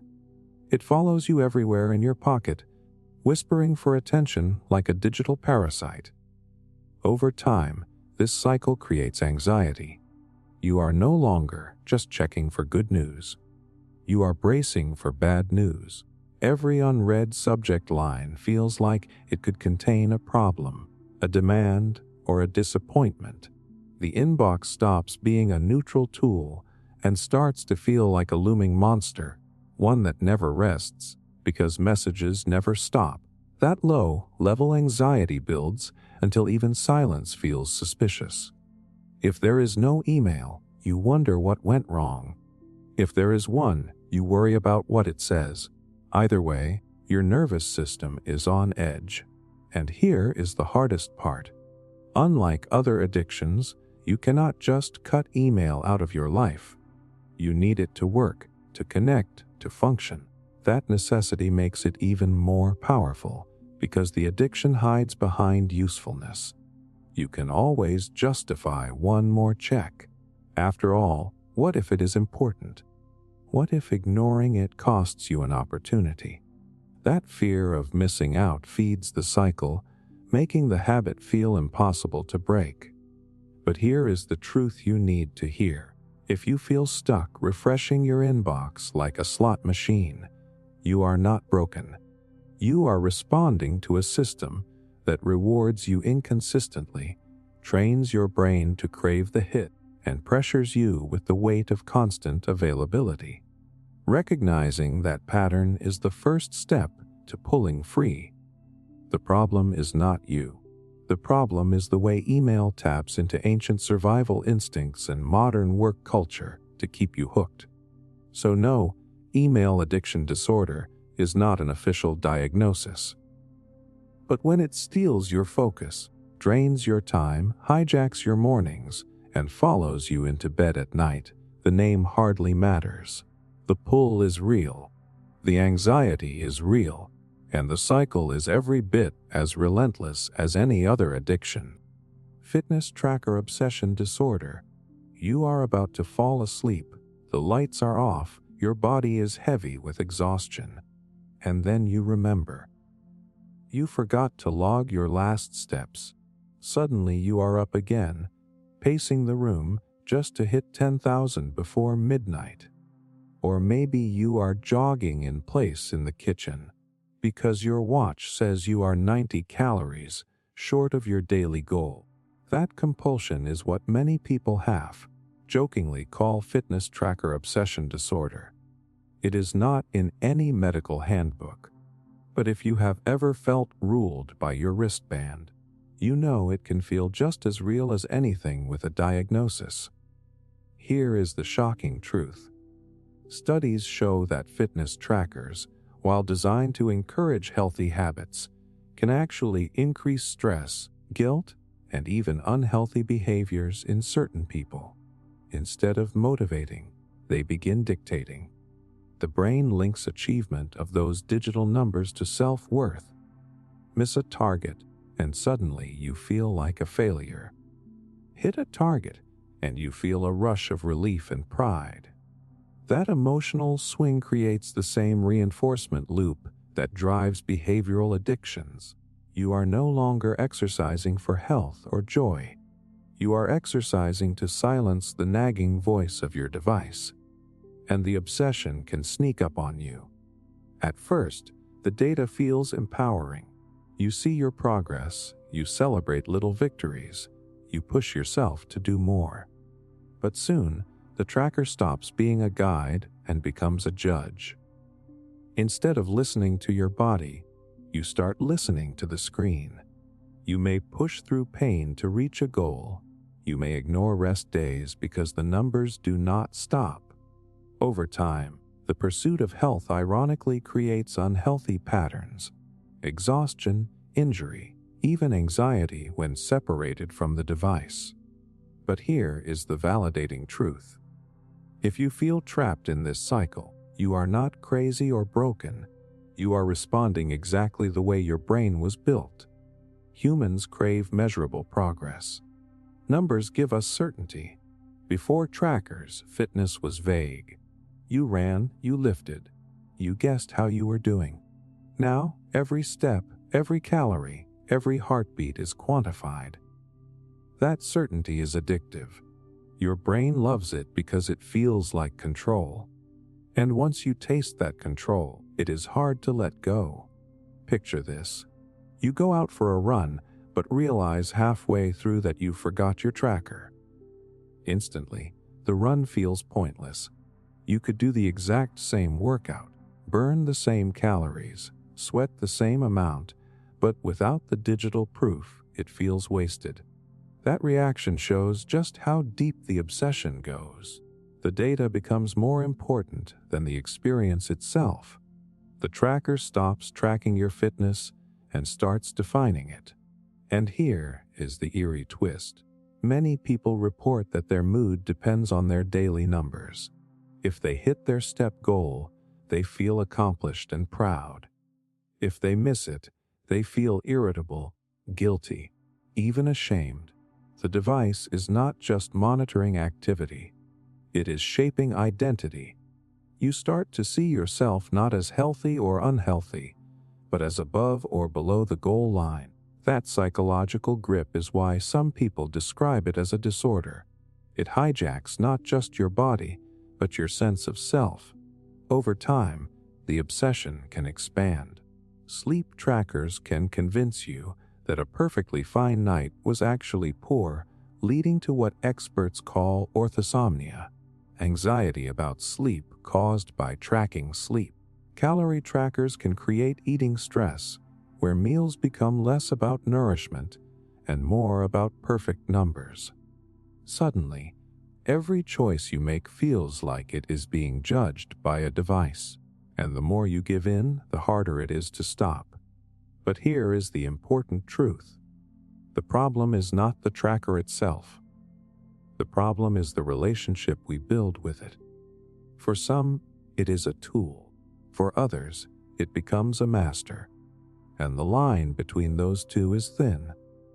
If you find yourself pacing at night, feeling anxious without your device, or defining your worth by your metrics, it is not because you are weak.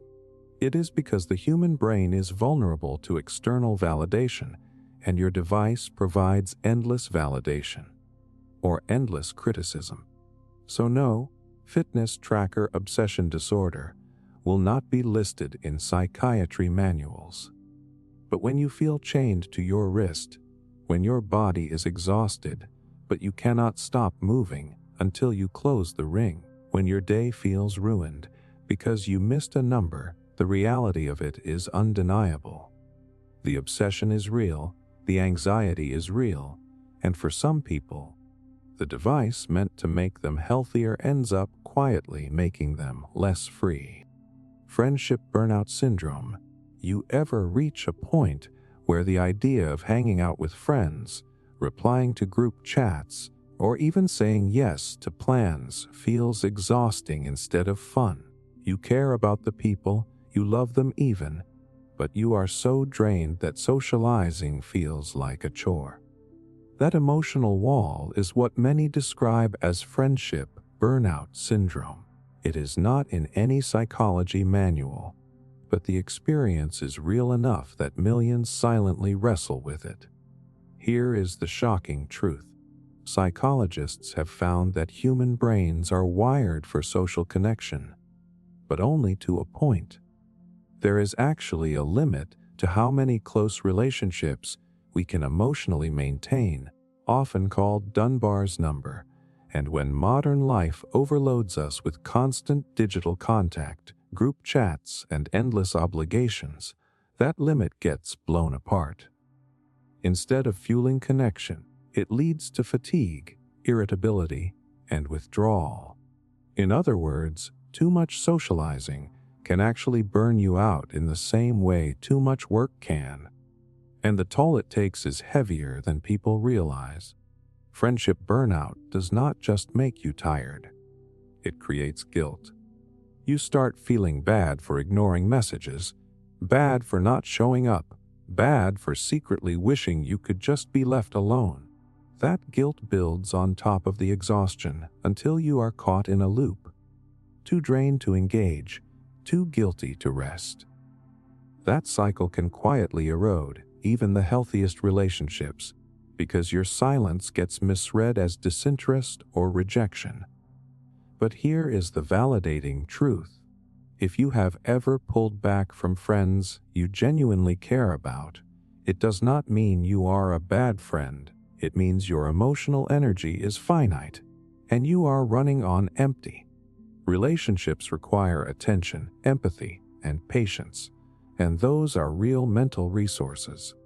Just like physical muscles, they can get overworked. Burnout is not proof you do not care. It is proof you have been caring too much, too often, without giving yourself recovery time. Picture this. You are part of a group chat that never sleeps. Hundreds of messages a day. Funny memes, plans for the weekend, updates about everyone's life. At first, it is fun. You laugh, you respond, you feel connected. But after months, the notifications start to feel like pressure.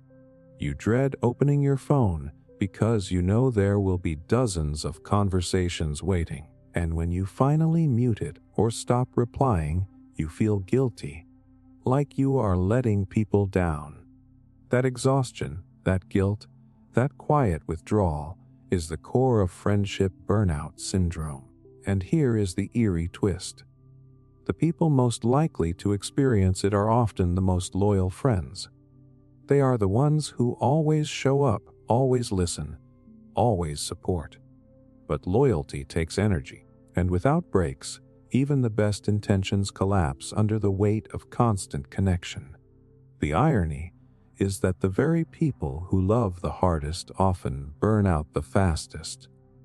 Over time, this can lead to bigger consequences. Some people pull away completely, disappearing from friendships altogether. Others stay physically present, but emotionally checked out, smiling on the surface while secretly craving solitude. Either way, the burnout damages trust on both sides. Friends feel abandoned, and the burned out person feels misunderstood. That gap creates distance, which deepens the guilt, which feeds the exhaustion, and the cycle continues. But here is the important truth. If you are in this cycle, you are not broken, and you are not heartless. You are simply experiencing emotional fatigue. Just like athletes need recovery days, friendships sometimes require space to breathe. Taking a break does not mean you love your friends less. It means you are giving yourself the energy to love them better later. Burnout is not the absence of care. It is the consequence of giving care nonstop without balance. And modern life makes it worse. In the past, friendships were built on shared activities and occasional check-ins. Now, technology keeps us connected 24/7. There is no natural pause. The expectation is constant availability, constant replies, constant presence. That endless demand leaves no room for rest. No wonder so many people feel burned out. It is not friendship itself that is the problem. It is the unrelenting pace of it in the digital age. So no, friendship burnout syndrome will not appear in a clinical textbook. But when you feel drained instead of joyful, when your friendships feel like obligations instead of connections, when you are drowning in guilt just for needing space, the label hardly matters. The exhaustion is real. The guilt is real. And the need for balance is more urgent than ever. Post-travel blues disorder. You come back from a trip. Maybe it was a week in a tropical paradise, a weekend exploring a new city, or even a short getaway nearby. You land, unpack, go back to your routine, and then it hits. A strange emptiness, a longing, a low-level sadness that seems to creep in out of nowhere. Friends might tell you to just get over it, that it was just a vacation, but for some people, this emotional crash is real, and it has even earned a name: post-travel blues disorder. It is not official, not in any psychology book, but for those who experience it, it can feel like a real psychological hangover. Here is the shocking part. Traveling floods your brain with novelty, excitement, and constant stimulation.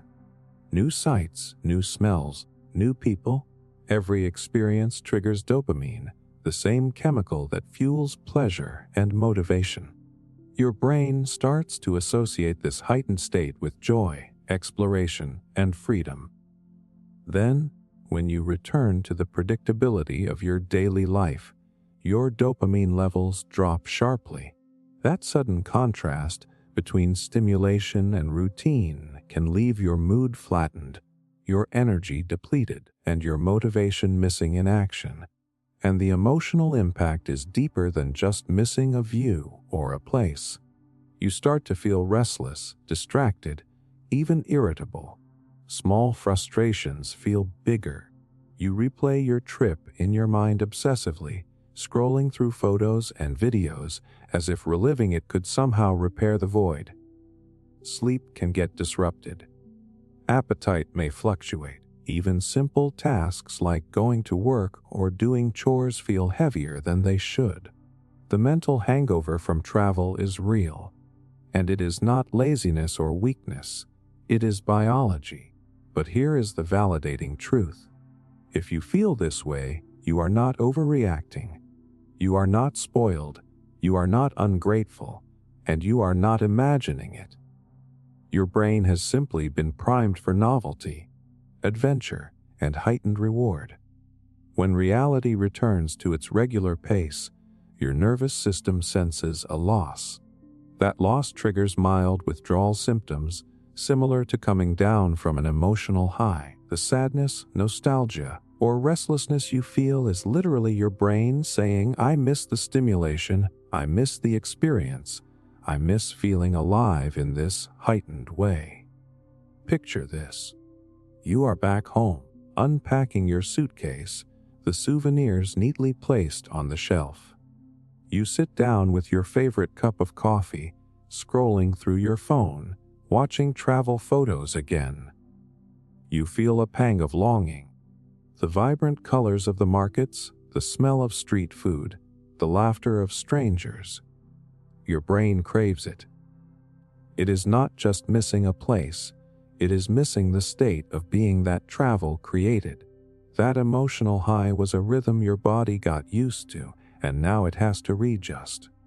And here is the eerie twist. Post-travel blues disorder often shows up strongest in people who travel frequently or live for experiences. Those who thrive on novelty feel the contrast between adventure and routine more acutely. But even occasional travelers can experience it if their trip was particularly meaningful. The intensity of the experience primes your brain for reward, and the sudden absence of that reward triggers the emotional crash. It is not about travel itself, but about the gap between what your brain just experienced and the monotony it has returned to. Over time, this can lead to subtle behavioral changes. You might feel restless in your everyday environment, constantly planning the next trip, daydreaming about other destinations, or seeking stimulation in ways that do not satisfy. You may feel impatient with your normal routine, irritated with repetitive tasks, or even socially withdrawn because nothing feels as exciting as the trip did. That restlessness is your brain craving novelty, pushing you toward new experiences, even if they are just fantasies for now. But here is the important truth. Feeling this post-travel crash does not mean you are weak or incapable of handling daily life. It means you are human. Humans evolved to seek novelty, adventure, and exploration, and travel activates that ancient wiring fully.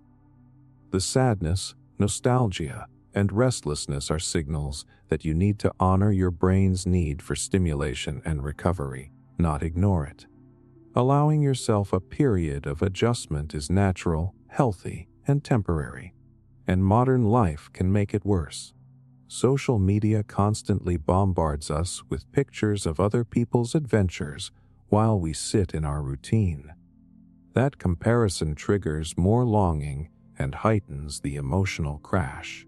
It is one thing to return from your trip, it is another to return to a world where everyone else is still traveling. That amplification explains why post-travel blues feel so persistent and hard to shake. So no, post-travel blues disorder will not appear in any clinical manual. But when you feel a low-level sadness, nostalgia, or emotional drain after an otherwise amazing adventure, the experience is real, the biology is real, and the temporary gap between novelty and routine can affect your mood, energy, and motivation for days, sometimes even weeks. Understanding that makes the emotional hangover feel less like a personal flaw and more like a natural consequence of having truly lived. Birthday blues disorder. You wake up on your birthday, expecting balloons, messages, maybe even a little celebration. But instead of excitement, there's this hollow feeling. You scroll through social media, see people posting cheerful wishes for others, and somehow your own day feels empty. That strange mix of sadness, anxiety, and self-reflection is what some people call birthday blues disorder. It is not officially recognized, but for those who experience it, it can feel surprisingly heavy for a day that's supposed to be joyful. Here is the shocking truth.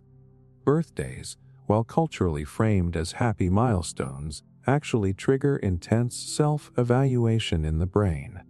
Psychologists note that reflection on aging, personal achievements, and unmet goals can spike cortisol levels, the stress hormone, while simultaneously lowering dopamine, the chemical responsible for pleasure. Essentially, your brain is wired to compare your current self to your ideal self on birthdays, and when there's a gap, sadness naturally emerges. It is not you overreacting, it is biology, and it doesn't take a major disappointment to trigger it. Even perfectly ordinary birthdays can feel heavy.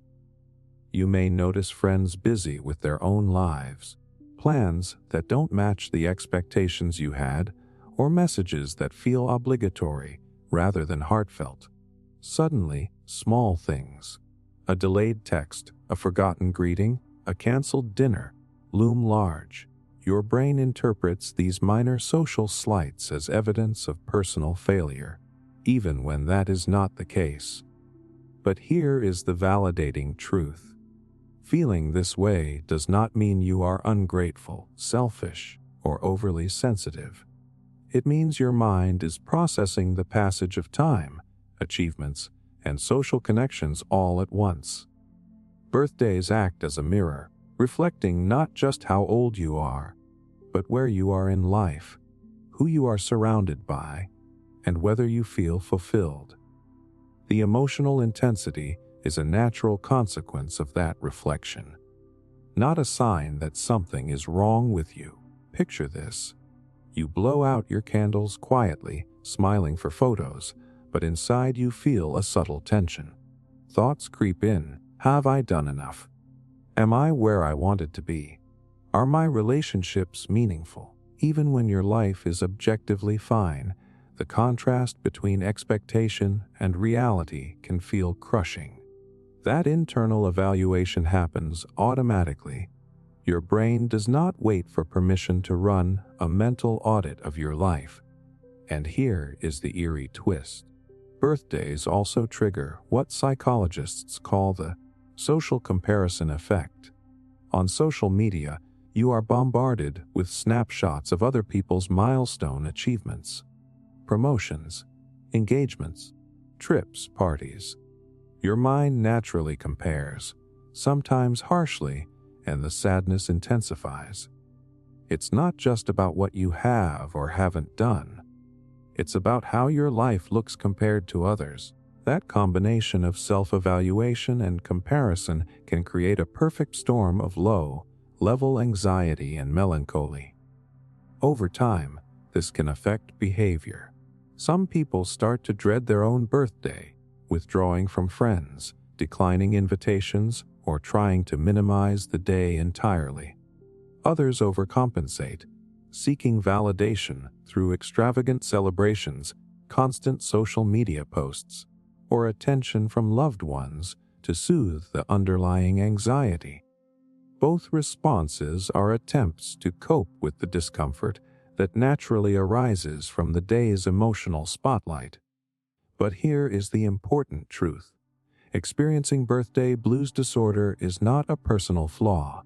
It is a signal from your brain that it is processing a lot at once: time, achievement, relationships, and self-worth.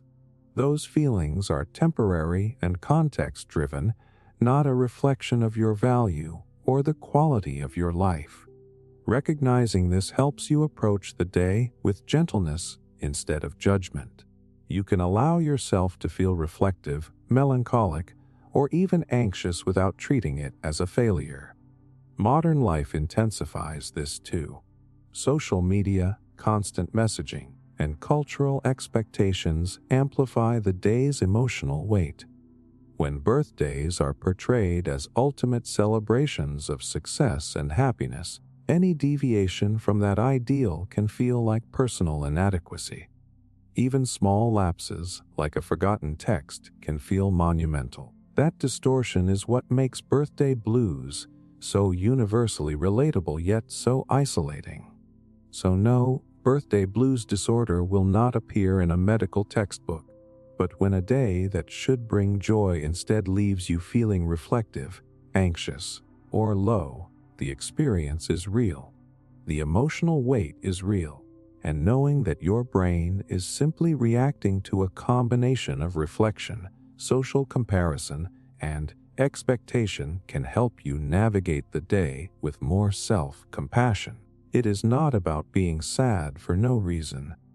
It is about your mind recalibrating, quietly reminding you that milestones matter more than celebrations. Overplanning disorder. You ever notice how some people cannot start anything until every little detail is mapped out? The color-coded calendar, the 10-step checklist, the backup plan for the backup plan. On the surface it looks organized, even impressive. But dig deeper and you see the trap. The actual work never begins, the goal never materializes, because all the energy gets swallowed by preparation. That pattern, when it takes over your life, is what you could call overplanning disorder. Here is the shocking truth. Your brain gets a hit of dopamine every time you plan. Writing down tasks, organizing them, imagining outcomes. It tricks the brain into feeling like progress has been made, even though nothing tangible has actually happened. That is why planning feels so satisfying. But too much of that satisfaction rewires the brain to prefer preparation over execution. You start living in the fantasy of doing instead of the reality of doing. It is not laziness. It is neurochemistry creating an illusion of productivity. And the consequences are more damaging than people realize. Overplanning creates a constant state of anxiety because the mind convinces itself that things are never ready enough. You cannot launch the project because there might be a better system. You cannot take the trip because there could be a cheaper route. You cannot start the business because the market research is not perfect yet. Life becomes a waiting game, and opportunities slip by while you polish a plan that never sees daylight. But here is the validating truth. If you struggle with this, it does not mean you are incompetent or afraid of responsibility. It means your brain is trying to protect you from failure. Overplanning is often just fear wearing a mask. The more you prepare, the less room there is for mistakes, right? That logic feels safe, but it is actually self-sabotage disguised as caution. Recognizing this does not make you weak. It makes you aware of how fear manipulates you through the comfort of structure.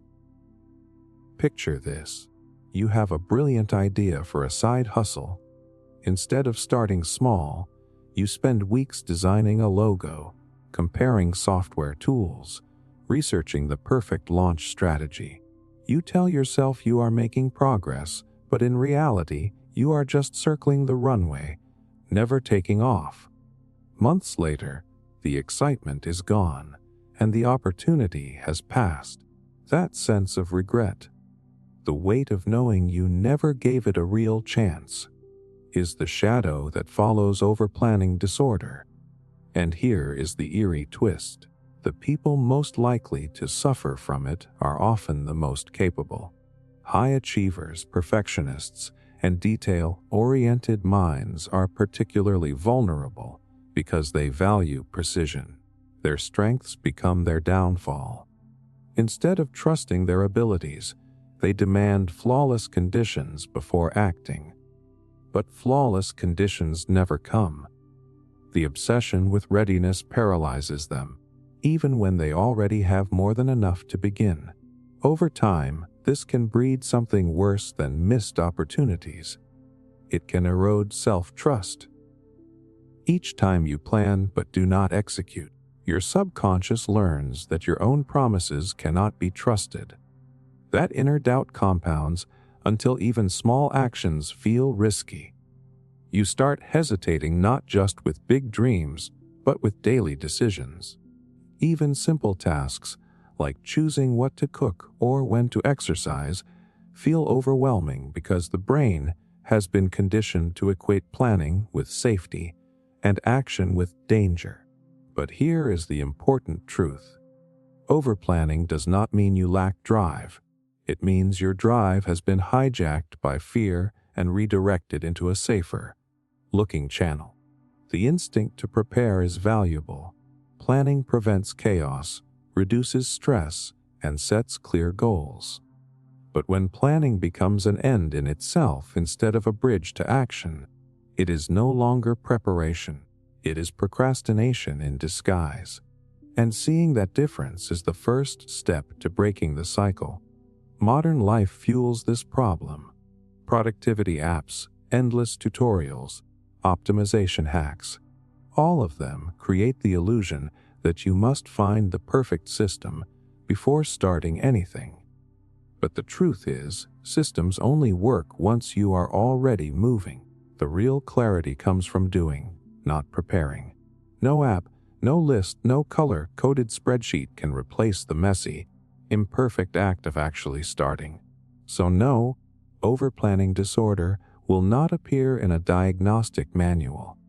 But when your projects live only in notebooks, when your goals get stuck at the brainstorming stage, when your dreams feel like blueprints that never break ground, the experience is real. The wasted energy is real. And the cost of mistaking preparation for progress can quietly steal years of momentum. Recognizing that pattern turns planning back into a tool instead of a trap. Minimalism anxiety syndrome. You know that rush of guilt when you look around your home and think you own too much stuff. That voice that says your life would be better, calmer, cleaner, if only you could declutter down to the bare essentials.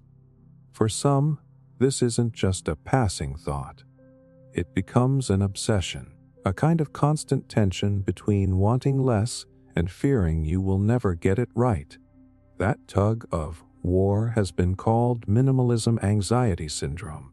Here is the shocking truth. While minimalism is supposed to bring freedom and peace for a growing number of people, it creates the opposite pressure, guilt, and even shame. Psychologists explain that when a lifestyle trend gets tied to self-worth, it flips from being helpful to being harmful. Minimalism promises clarity, but for some, it becomes a rigid rulebook where every object feels like a moral test. Did you keep too much? Did you buy something you did not absolutely need? Suddenly, owning a second pair of shoes can feel like failure, and the emotional toll is heavier than you would expect. Instead of feeling calm, people start feeling anxious. Every shopping trip becomes a battle. Every birthday gift feels like a burden. Even sentimental objects, like family photos or heirlooms, carry a weight of indecision. The home is no longer a place of comfort, but a stage where every object is silently judged. That constant self-monitoring creates a low-level anxiety that doesn't go away, because the rules of minimalism are endless, and perfection always feels just out of reach. But here is the validating truth. If you have ever felt this way, it doesn't mean you are shallow, greedy, or incapable of discipline. It means your brain is craving control in a world that often feels overwhelming. Minimalism becomes a coping mechanism, a way to believe that stripping things away will strip away stress too. The anxiety comes not from owning less or more, but from attaching moral value to the process. You are not failing at life because you like books or art or a cozy blanket collection. You are simply human, and minimalism has turned into another yardstick for perfection. Picture this. You are scrolling online, seeing those pristine white, walled apartments with a single plant and a single chair, and suddenly your own home feels cluttered. You begin sorting, tossing, reorganizing.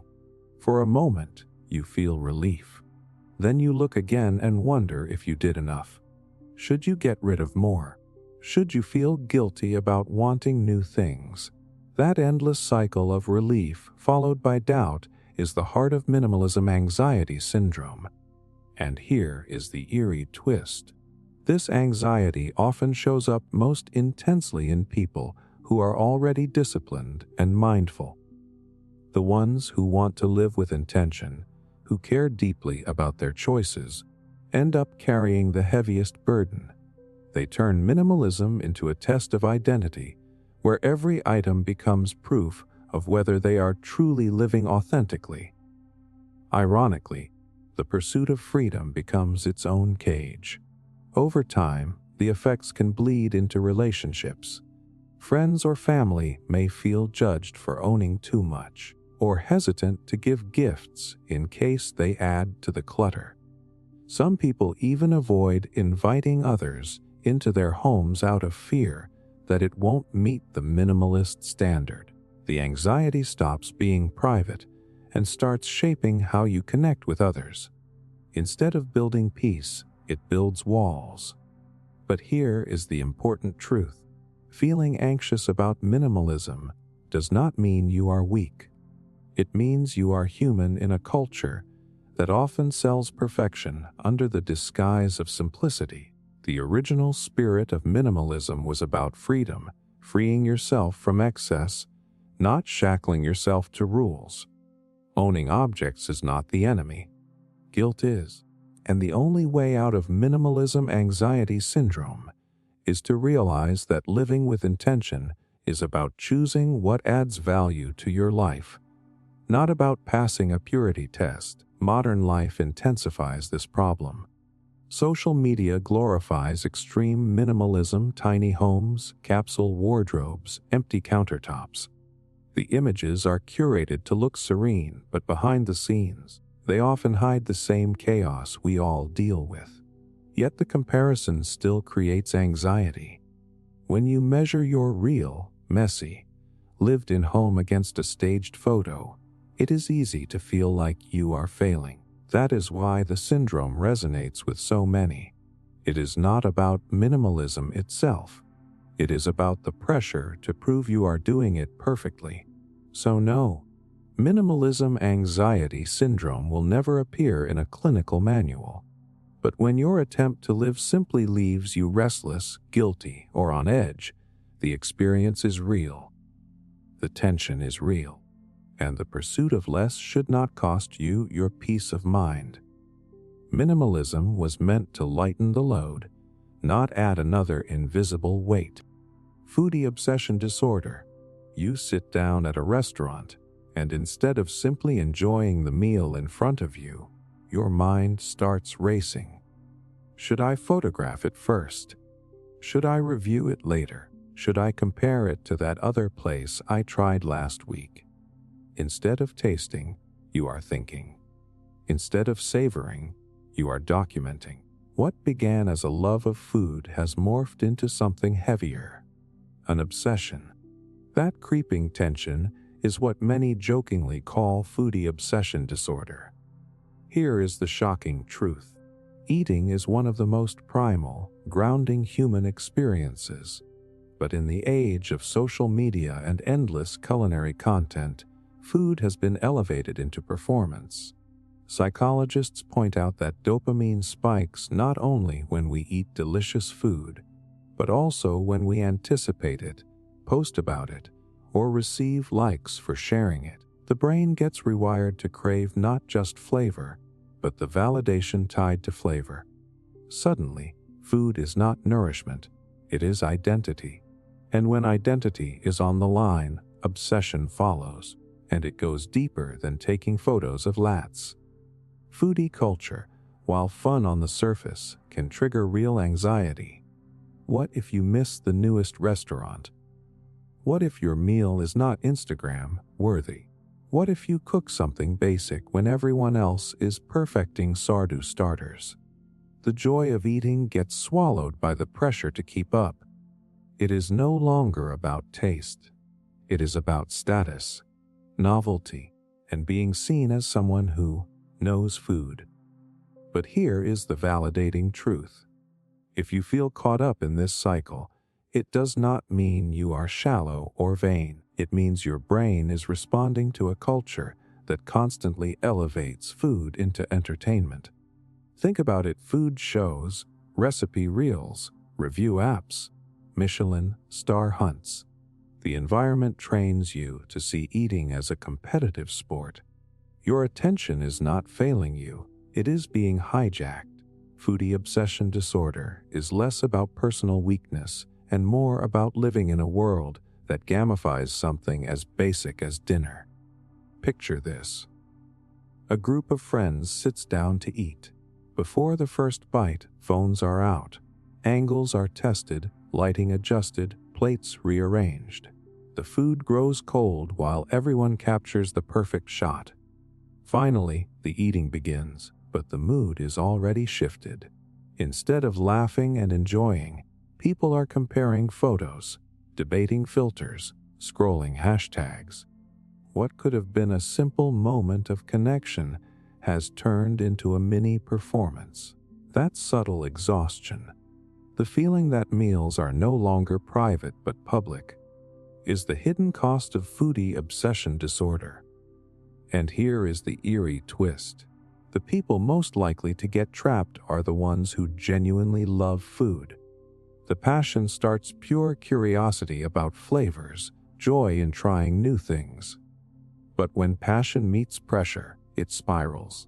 The foodie who once delighted in discovery now feels chained to the identity of always knowing the best spot, the rarest ingredient, the trendiest dish. What was once joy becomes obligation.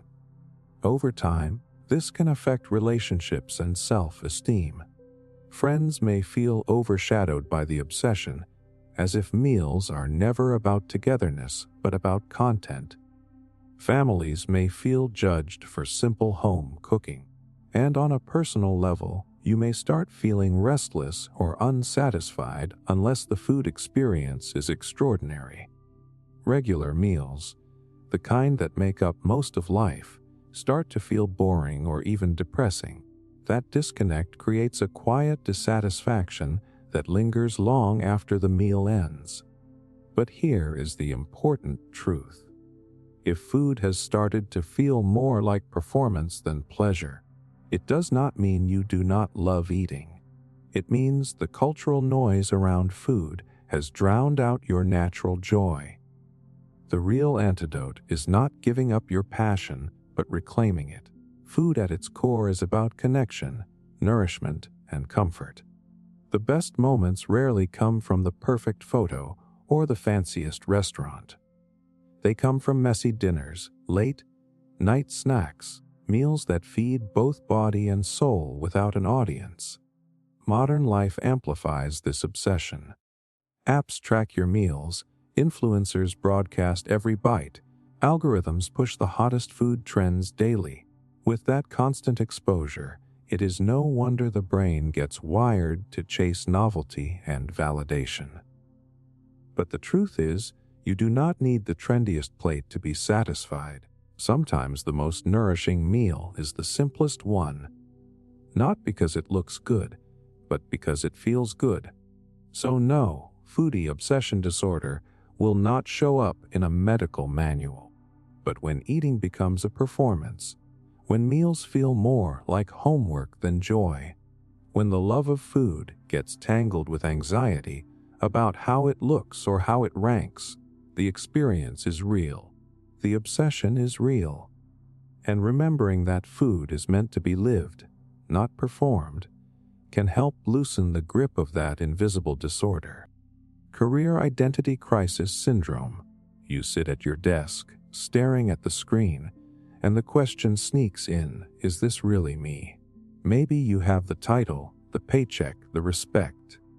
On paper it looks fine, but inside there is a gnawing disconnect, like you are playing a role that does not quite fit. That uneasy feeling has been called career identity crisis syndrome.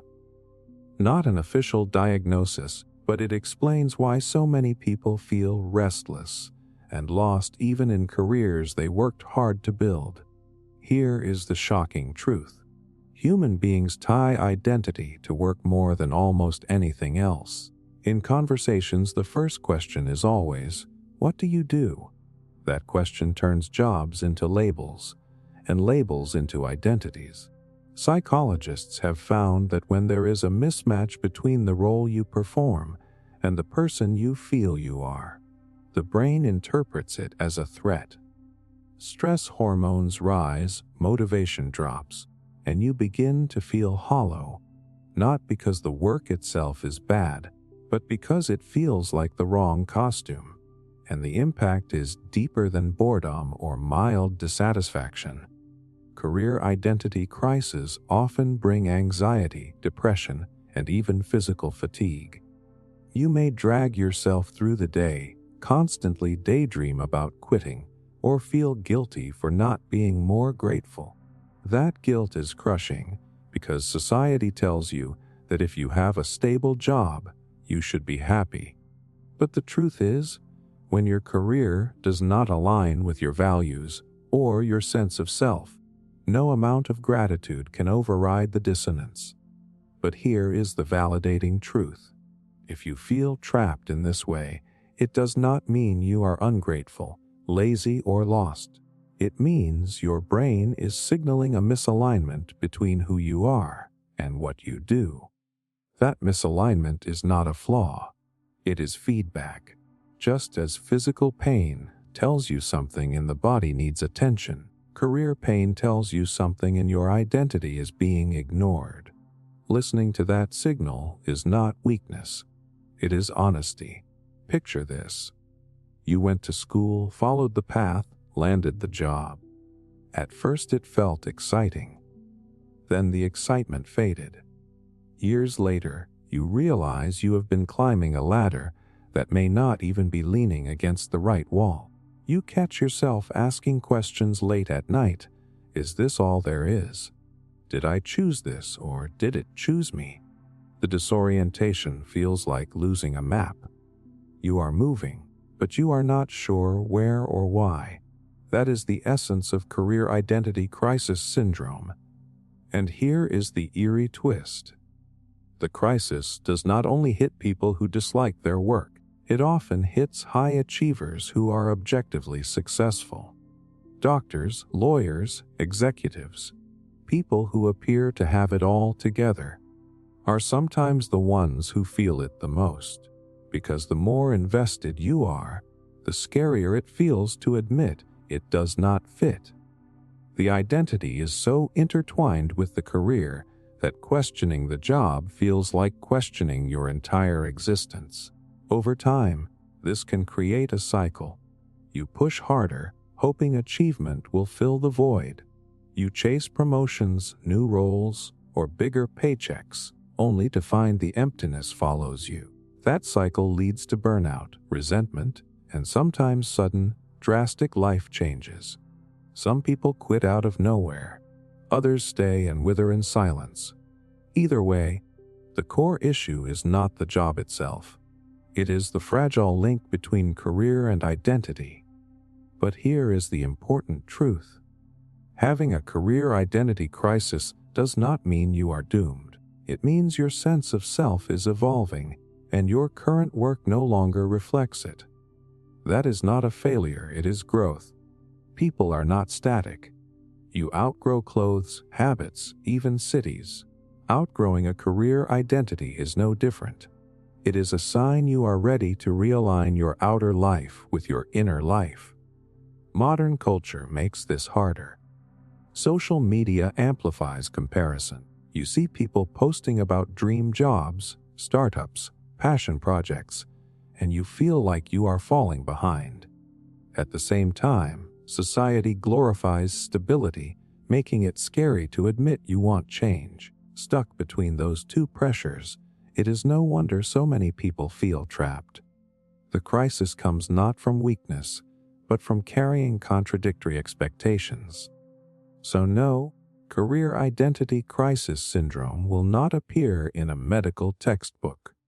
But when your job feels like a costume, when your career label feels heavier than your own name, when the thought of Monday morning makes your chest tighten, the experience is real.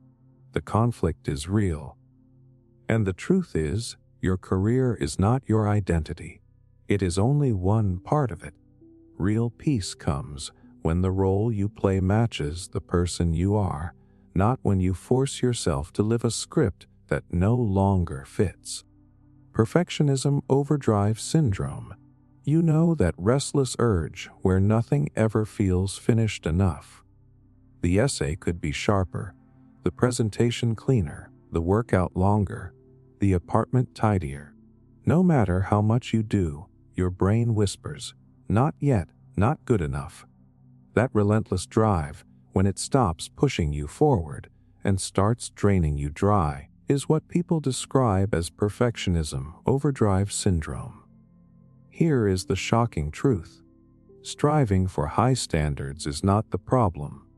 The human brain actually thrives on mastery. The problem comes when your reward system malfunctions. Psychologists explain that perfectionists rarely feel the dopamine spike that comes from completing a task, because their brain immediately shifts focus to the flaws. Instead of relief, they feel tension. Instead of pride, they feel pressure. Imagine running a marathon, crossing the finish line, and immediately criticizing yourself for not running faster. That is the endless treadmill of perfectionism in overdrive.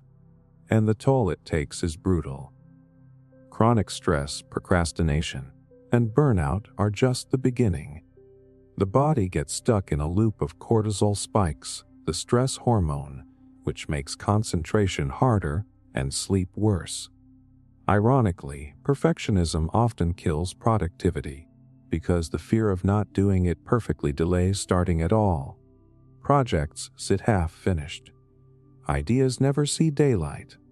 You appear hardworking on the surface, but feel paralyzed underneath. But here is the validating truth. If you live in this cycle, it does not mean you are broken or incapable of satisfaction. It means your brain has confused excellence with survival. Somewhere along the way, your nervous system learned that mistakes equal danger, whether from childhood pressure, school expectations, or competitive environments, so perfectionism became a shield. The overdrive is not about ego, it is about safety. That instinct deserves compassion, not shame. Picture this. You write a report for work. Objectively, it's solid. But you spend hours tweaking fonts, rephrasing sentences, adjusting charts that no one else will notice. You send it off, but instead of feeling done, you replay every detail in your head, wondering if it was enough. The next day, the cycle repeats. On the outside, it looks like diligence. On the inside, it feels like exhaustion. That endless revisiting is the heartbeat of perfectionism, overdrive syndrome. And here is the eerie twist. The people who suffer from it most are often the most talented. They produce incredible work, but they can't see it. Their standards keep rising faster than their achievements. Each success only resets the bar higher. Instead of building confidence, achievement feeds insecurity. The better they get, the more they fear slipping. Excellence becomes a prison. Over time, the consequences bleed into relationships. Perfectionists often project their standards onto others, leading to tension with coworkers, partners, or friends. Or they hide their struggles, presenting a polished surface while privately collapsing under the pressure. Both paths lead to isolation because no one sees the constant storm inside. That loneliness deepens the cycle because the perfectionist feels both misunderstood and unworthy of help. But here is the important truth. Perfectionism in overdrive is not a reflection of weakness. It is the overuse of a once helpful strength. Precision, diligence, attention to detail. These are incredible qualities when balanced. The problem arises when the volume knob gets stuck on maximum. Recognizing that you are in overdrive is not an admission of failure. It is the first step to reclaiming balance. Modern life makes this worse. Social media fuels constant comparison, where everyone else's curated highlight reel makes your work feel lacking. Corporate culture glorifies hustle, rewarding overwork and punishing rest.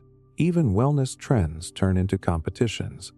The perfect morning routine, the perfect body, the perfect self-care practice. No wonder so many people live in overdrive. It is not just an individual pattern. It is a cultural one. So no, perfectionism, overdrive syndrome will never appear in a diagnostic manual. But when your wins feel hollow, when your projects never feel finished, when rest feels undeserved and mistakes feel catastrophic, the experience is real. The anxiety is real, and the cost of chasing flawless is not excellence. It is peace. The truth is, perfectionism was never about being perfect. It was about feeling safe. And once you see that, you can begin to choose progress over paralysis, presence over pressure, and enough over endless. Happiness-anxiety disorder. You ever notice how sometimes happiness itself feels scary? Like the moment life feels good, your mind whispers, "This cannot last. Something bad is going to happen." Instead of enjoying the peace, you brace for impact. That creeping dread when things are going well is what many describe as happiness-anxiety disorder. Not official, not in a textbook, but very real for the people who feel it. Here is the shocking truth. Human brains are wired with what psychologists call a negativity bias. That means we are more sensitive to potential threats than to positive experiences, because survival historically depended on spotting danger. So when joy finally shows up, the anxious brain interprets it as a warning sign. If things are this good, something bad must be right around the corner. The very state of happiness becomes a trigger for fear, and the consequences are more damaging than people think. Instead of basking in joy, you undercut it. You avoid celebrating good news because you do not want to jinx it. You downplay accomplishments because you are sure they will vanish. You even struggle in relationships, pulling away from love or affection because it feels too good to be true. That constant self-sabotage turns happiness into a burden, not a gift. But here is the validating truth.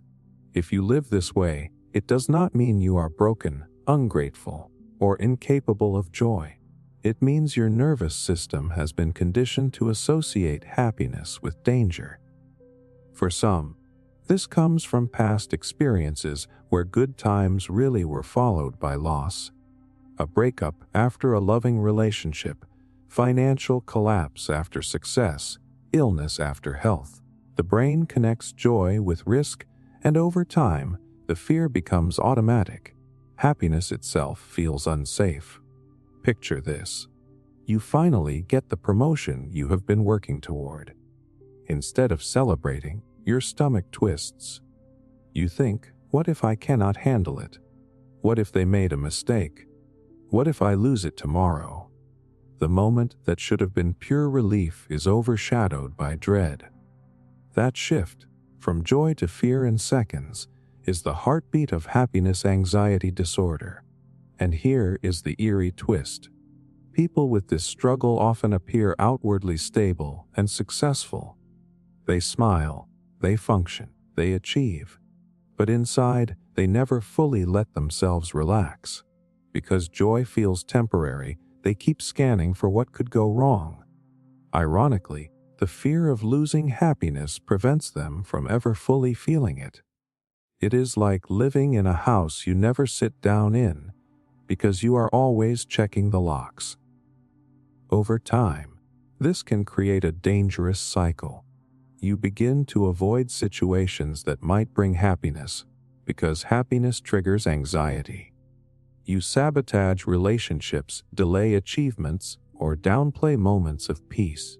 That avoidance reinforces the belief that joy is unsafe, making the anxiety stronger. Before long, your life feels flat, safe, controlled, but empty. But here is the important truth. Happiness-anxiety is not a flaw. It is a protective reflex gone too far. Your brain is trying to shield you from disappointment by lowering your expectations in advance. That instinct comes from care, not weakness. The problem is that it steals the very thing it is trying to preserve, joy itself. Recognizing this is the first step. The goal is not to force happiness, but to learn that joy can coexist with uncertainty. Modern life makes this harder. Social media amplifies the illusion that happiness must be constant. Everyone else appears to be thriving, smiling, celebrating, which makes your own joy feel fragile in comparison. And at the same time, the news cycle pumps out endless reminders of chaos and crisis. Surrounded by highs and lows, your nervous system never fully trusts joy. It feels temporary, unstable, suspicious. No wonder so many people quietly live in this emotional limbo. So no, happiness-anxiety disorder will never show up in a diagnostic manual. But when joy triggers fear, when peace feels unsafe, when good moments feel like countdowns to disaster, the experience is real, the anxiety is real. And the truth is, happiness was never meant to be permanent or perfect. It was meant to be experienced in fleeting, fragile moments. Learning to let yourself breathe in those moments, without waiting for the fall, is how you reclaim joy from the grip of fear. Anticipation fatigue syndrome. Ever notice how waiting for something can be more exhausting than the thing itself? A date, a trip, an interview, even just a message. The days leading up to it feel heavier than the event. You replay scenarios, picture outcomes, and by the time it finally arrives, you are already drained. That strange burnout that comes from the weight of waiting is what you could call anticipation fatigue syndrome. Here is the shocking truth. The brain does not just react to events, it rehearses them. Neuroscientists have found that when you imagine a future situation, your body releases many of the same chemicals as if it were happening in real time. Heart rate increases, stress hormones rise, muscles tense. So when you anticipate something over and over again, your body endures mini dress rehearsals of stress. By the time the actual event shows up, your system is worn out from living it dozens of times already. And this has deeper consequences than people realize. Anticipation fatigue makes exciting events feel like chores. A long-awaited trip feels like an obligation instead of an adventure. A long-anticipated party feels like something you want to skip. Even milestones like weddings or graduations can feel anticlimactic, because your nervous system has already burned through the joy in advance. You lose not only energy, but also the ability to fully experience the present moment. But here is the validating truth. If you feel this way, it does not mean you are joyless or negative. It means your mind is highly active, constantly scanning ahead, trying to reduce uncertainty. Anticipation is the brain's attempt to control the unknown. For some, it is rooted in anxiety, for others, in excitement. Either way, the constant mental rehearsal takes a toll. You are not weak for feeling tired before things happen. You are simply carrying the event twice, once in your mind, then again in reality. Picture this. You have a big job interview on Friday. From Monday onward, you are imagining what they might ask, rehearsing answers in the shower, replaying the handshake in your head. Each night you go to bed drained, as if you already sat through it. By Friday morning, you are not energized. You are depleted. That exhaustion is not laziness. It is anticipation fatigue. And here is the eerie twist. Anticipation fatigue often strikes hardest with positive events. Stressful obligations already demand mental rehearsal, but it is supposed to end with relief. With exciting events, the constant buildup makes the actual joy feel underwhelming. You wonder why you do not feel as happy as you imagined. The answer is simple: your nervous system already spent the emotional energy in advance. Over time, this can lead to a cycle of disappointment. You start to dread the very things you once looked forward to, because the build-up feels heavier than the payoff. Trips, holidays, dates, projects, they all blur into a pattern of anticipation followed by anticlimax. Eventually, you stop planning things altogether, not because you do not want them, but because the fatigue feels worse than the event feels good. But here is the important truth. Anticipation fatigue is not about lacking resilience. It is about your brain trying to reduce uncertainty by over-preparing. It wants control, so it simulates the future again and again. The intention is protective, not harmful. But when it slips into overdrive, the joy of living is siphoned away. The cure is not to stop anticipating, but to loosen the grip, to let events unfold without demanding perfect rehearsal. Modern culture makes this worse. Countdown clocks, constant reminders, push notifications. Everything keeps the future in your face. Vacations are hyped months in advance, movies teased a year before release, messages previewed before you even open them. Instead of living in the moment, your nervous system is always living in the next one. No wonder anticipation itself feels like exhaustion. So no, anticipation fatigue syndrome will not appear in a psychology textbook. But when you feel worn out by waiting, when you arrive at an event too tired to enjoy it, when the build-up steals the payoff, the experience is real. The exhaustion is real, and the truth is anticipation was never meant to be a full-time job. It was meant to be a spark, not a slow burn. Learning to let the future stay in the future is how you reclaim energy for the present. Success guilt disorder. You finally get the win you were chasing. The promotion lands. The business takes off. The milestone you dreamed about for years is now real. And instead of pure joy, you feel something strange. Guilt, like you do not fully deserve it. Like enjoying it would be selfish. That heavy mix of pride and shame wrapped around accomplishment is what people call success guilt disorder. Here is the shocking truth. Human beings are wired for belonging more than achievement. Deep down, our survival has always depended on the group. So when your success sets you apart, when you rise higher than friends, family, or peers, the brain interprets it as a kind of betrayal. Studies on survivors' guilt show a similar mechanism. You lived when others did not, and the weight of that advantage feels wrong. With success, it is the same. You advanced while others did not, and your nervous system punishes you for it. And the consequences are brutal. Instead of celebrating, you shrink. You downplay your wins. You overwork to prove you deserve them.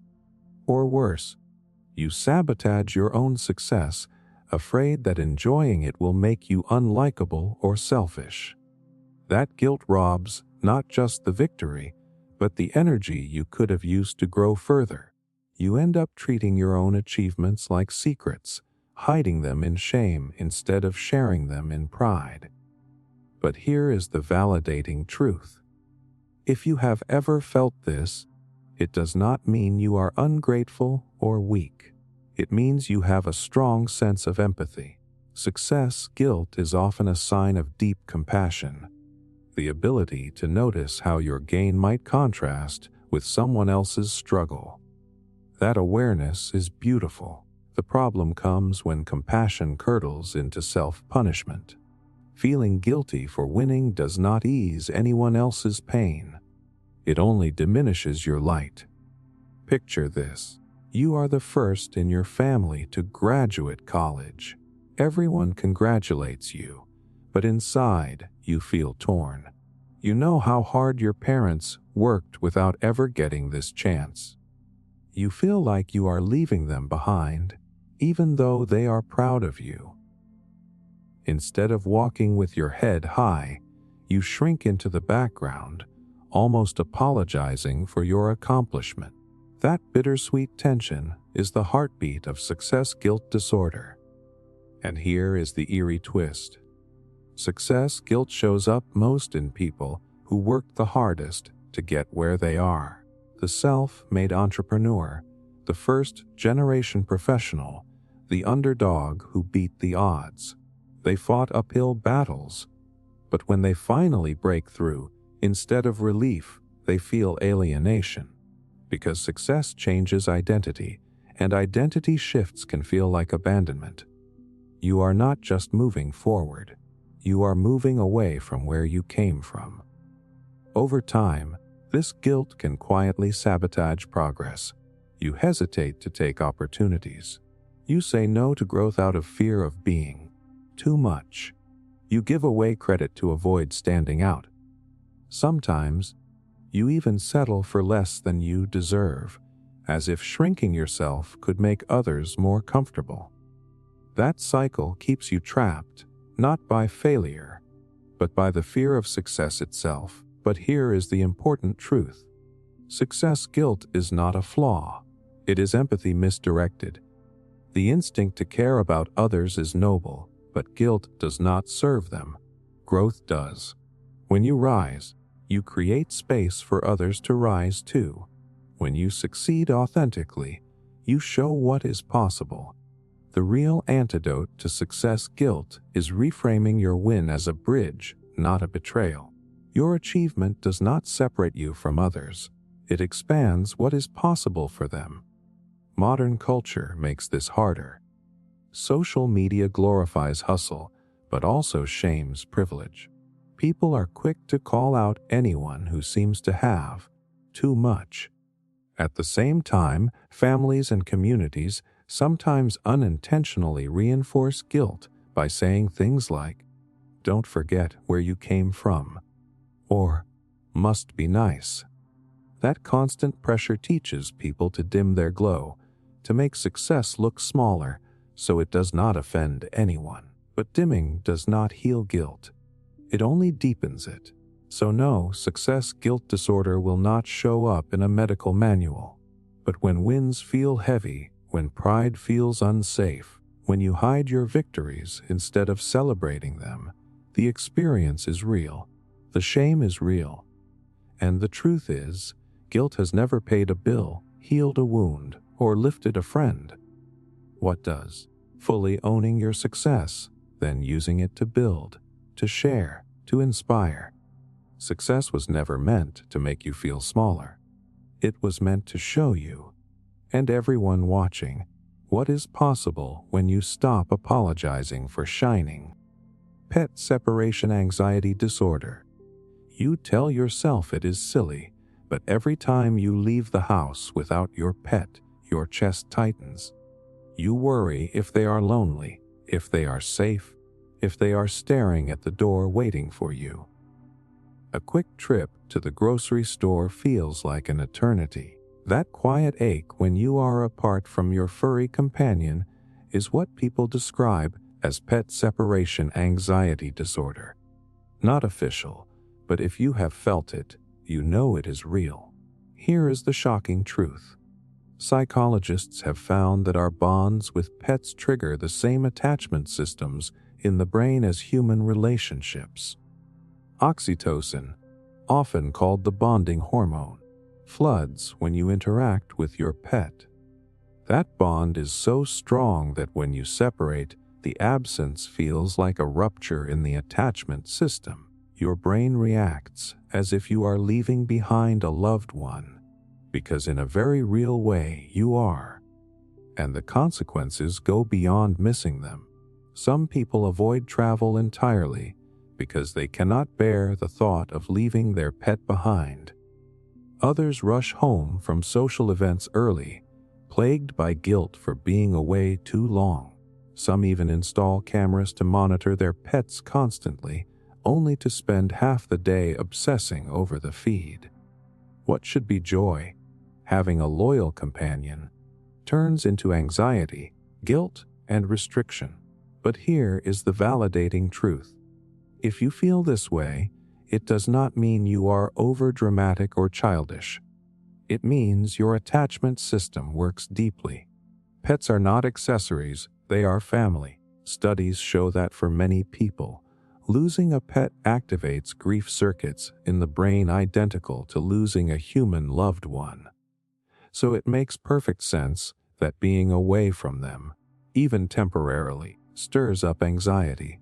Your love is real, so the fear of separation is real too. Picture this. You leave for work in the morning. As you close the door, you see your dog's eyes looking at you, or you hear your cat meowing. You carry that image the whole day. At lunch, instead of enjoying your meal, you think, are they okay? Are they bored? Do they think I abandoned them? By the time you get home, the relief is overwhelming, even if they are perfectly fine. That emotional roller coaster is the heartbeat of pet separation anxiety disorder. And here is the eerie twist. Sometimes it is not just you. Pets can mirror the same anxiety. Dogs pacing by the door, cats crying when you leave, destructive behavior during absences. The bond cuts both ways, and that mutual dependency can make separations harder on both sides. The guilt doubles because not only do you feel the ache, you see it reflected in them. Over time, this can affect more than just emotions. It can shape life decisions. People decline job opportunities, avoid vacations, or limit their social life because of the distress of leaving a pet behind. While the loyalty is beautiful, the cost is hidden. You end up building your world smaller, not out of preference, but out of fear. But here is the important truth. Pet separation anxiety does not mean you are weak. It means your capacity for love and attachment is strong. That bond is a testament to how deeply humans and animals connect. The problem arises when the fear of being apart overshadows the joy of being together. The goal is not to love your pet less, but to trust that the bond holds even in absence. Your pet is not forgotten when you leave, and you are not abandoning them. That truth may be simple, but it is powerful. Modern life makes this more intense.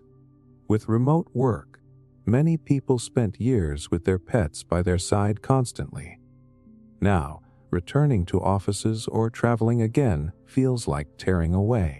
Add in the rise of pet monitoring gadgets and constant online communities about pet care, and you end up hyper-aware of every moment apart.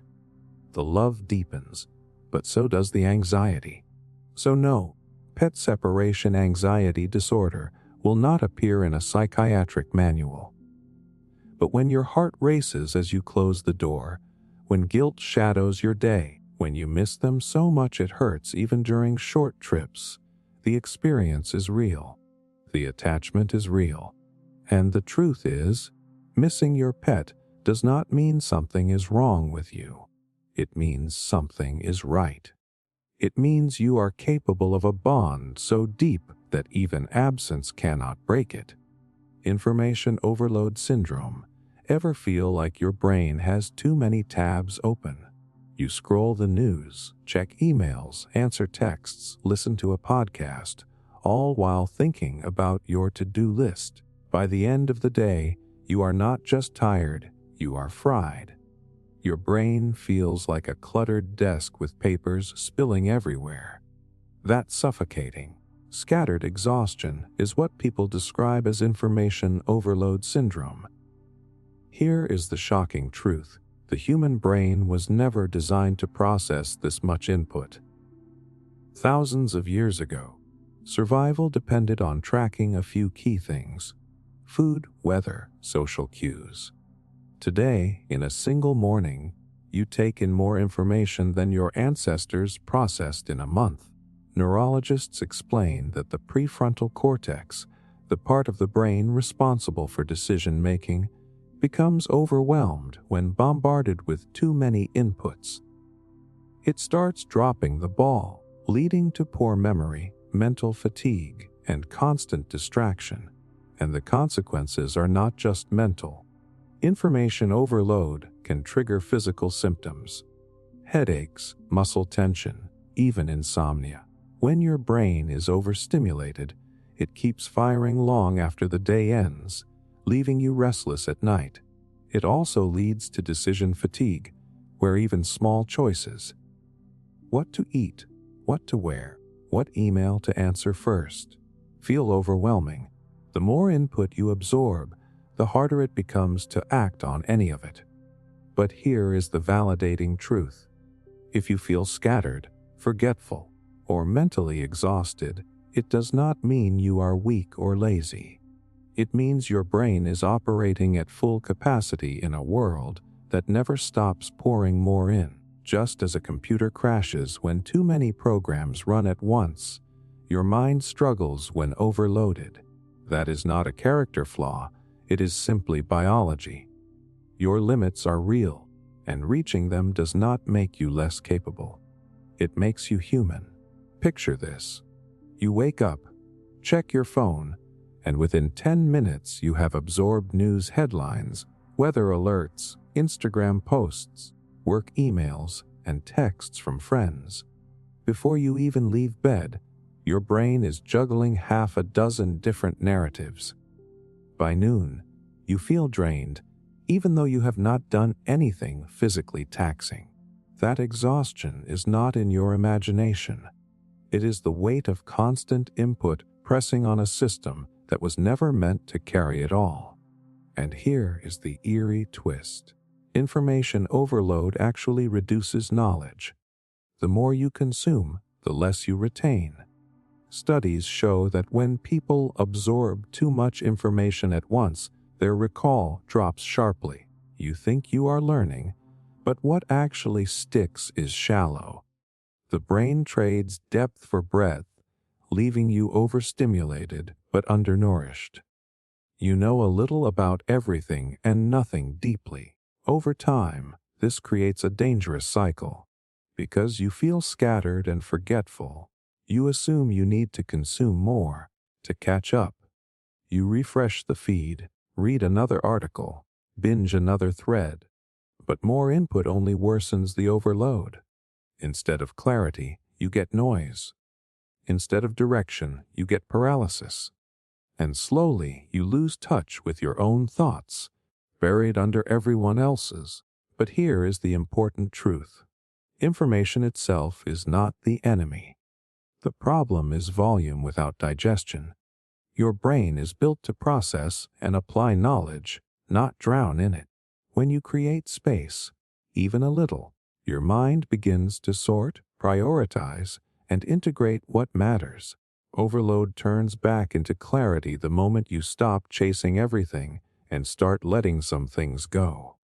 Modern life, of course, makes that nearly impossible. Phones buzz with notifications, social media runs 24/7, workplaces demand instant replies. Even leisure is crammed with input, podcasts on walks, videos while cooking, scrolling before bed. Silence feels almost uncomfortable because the brain has grown addicted to stimulation. But without silence, the overload never clears. The clutter just keeps piling up. So no, information overload syndrome will not appear in a diagnostic manual. But when your thoughts feel scattered, when your attention span feels broken, when your brain is buzzing yet exhausted, the experience is real. The fatigue is real. And the truth is, clarity does not come from cramming in more. It comes from allowing space, from closing a few of those tabs, letting the noise settle, and remembering that your mind was not built to hold the whole world at once.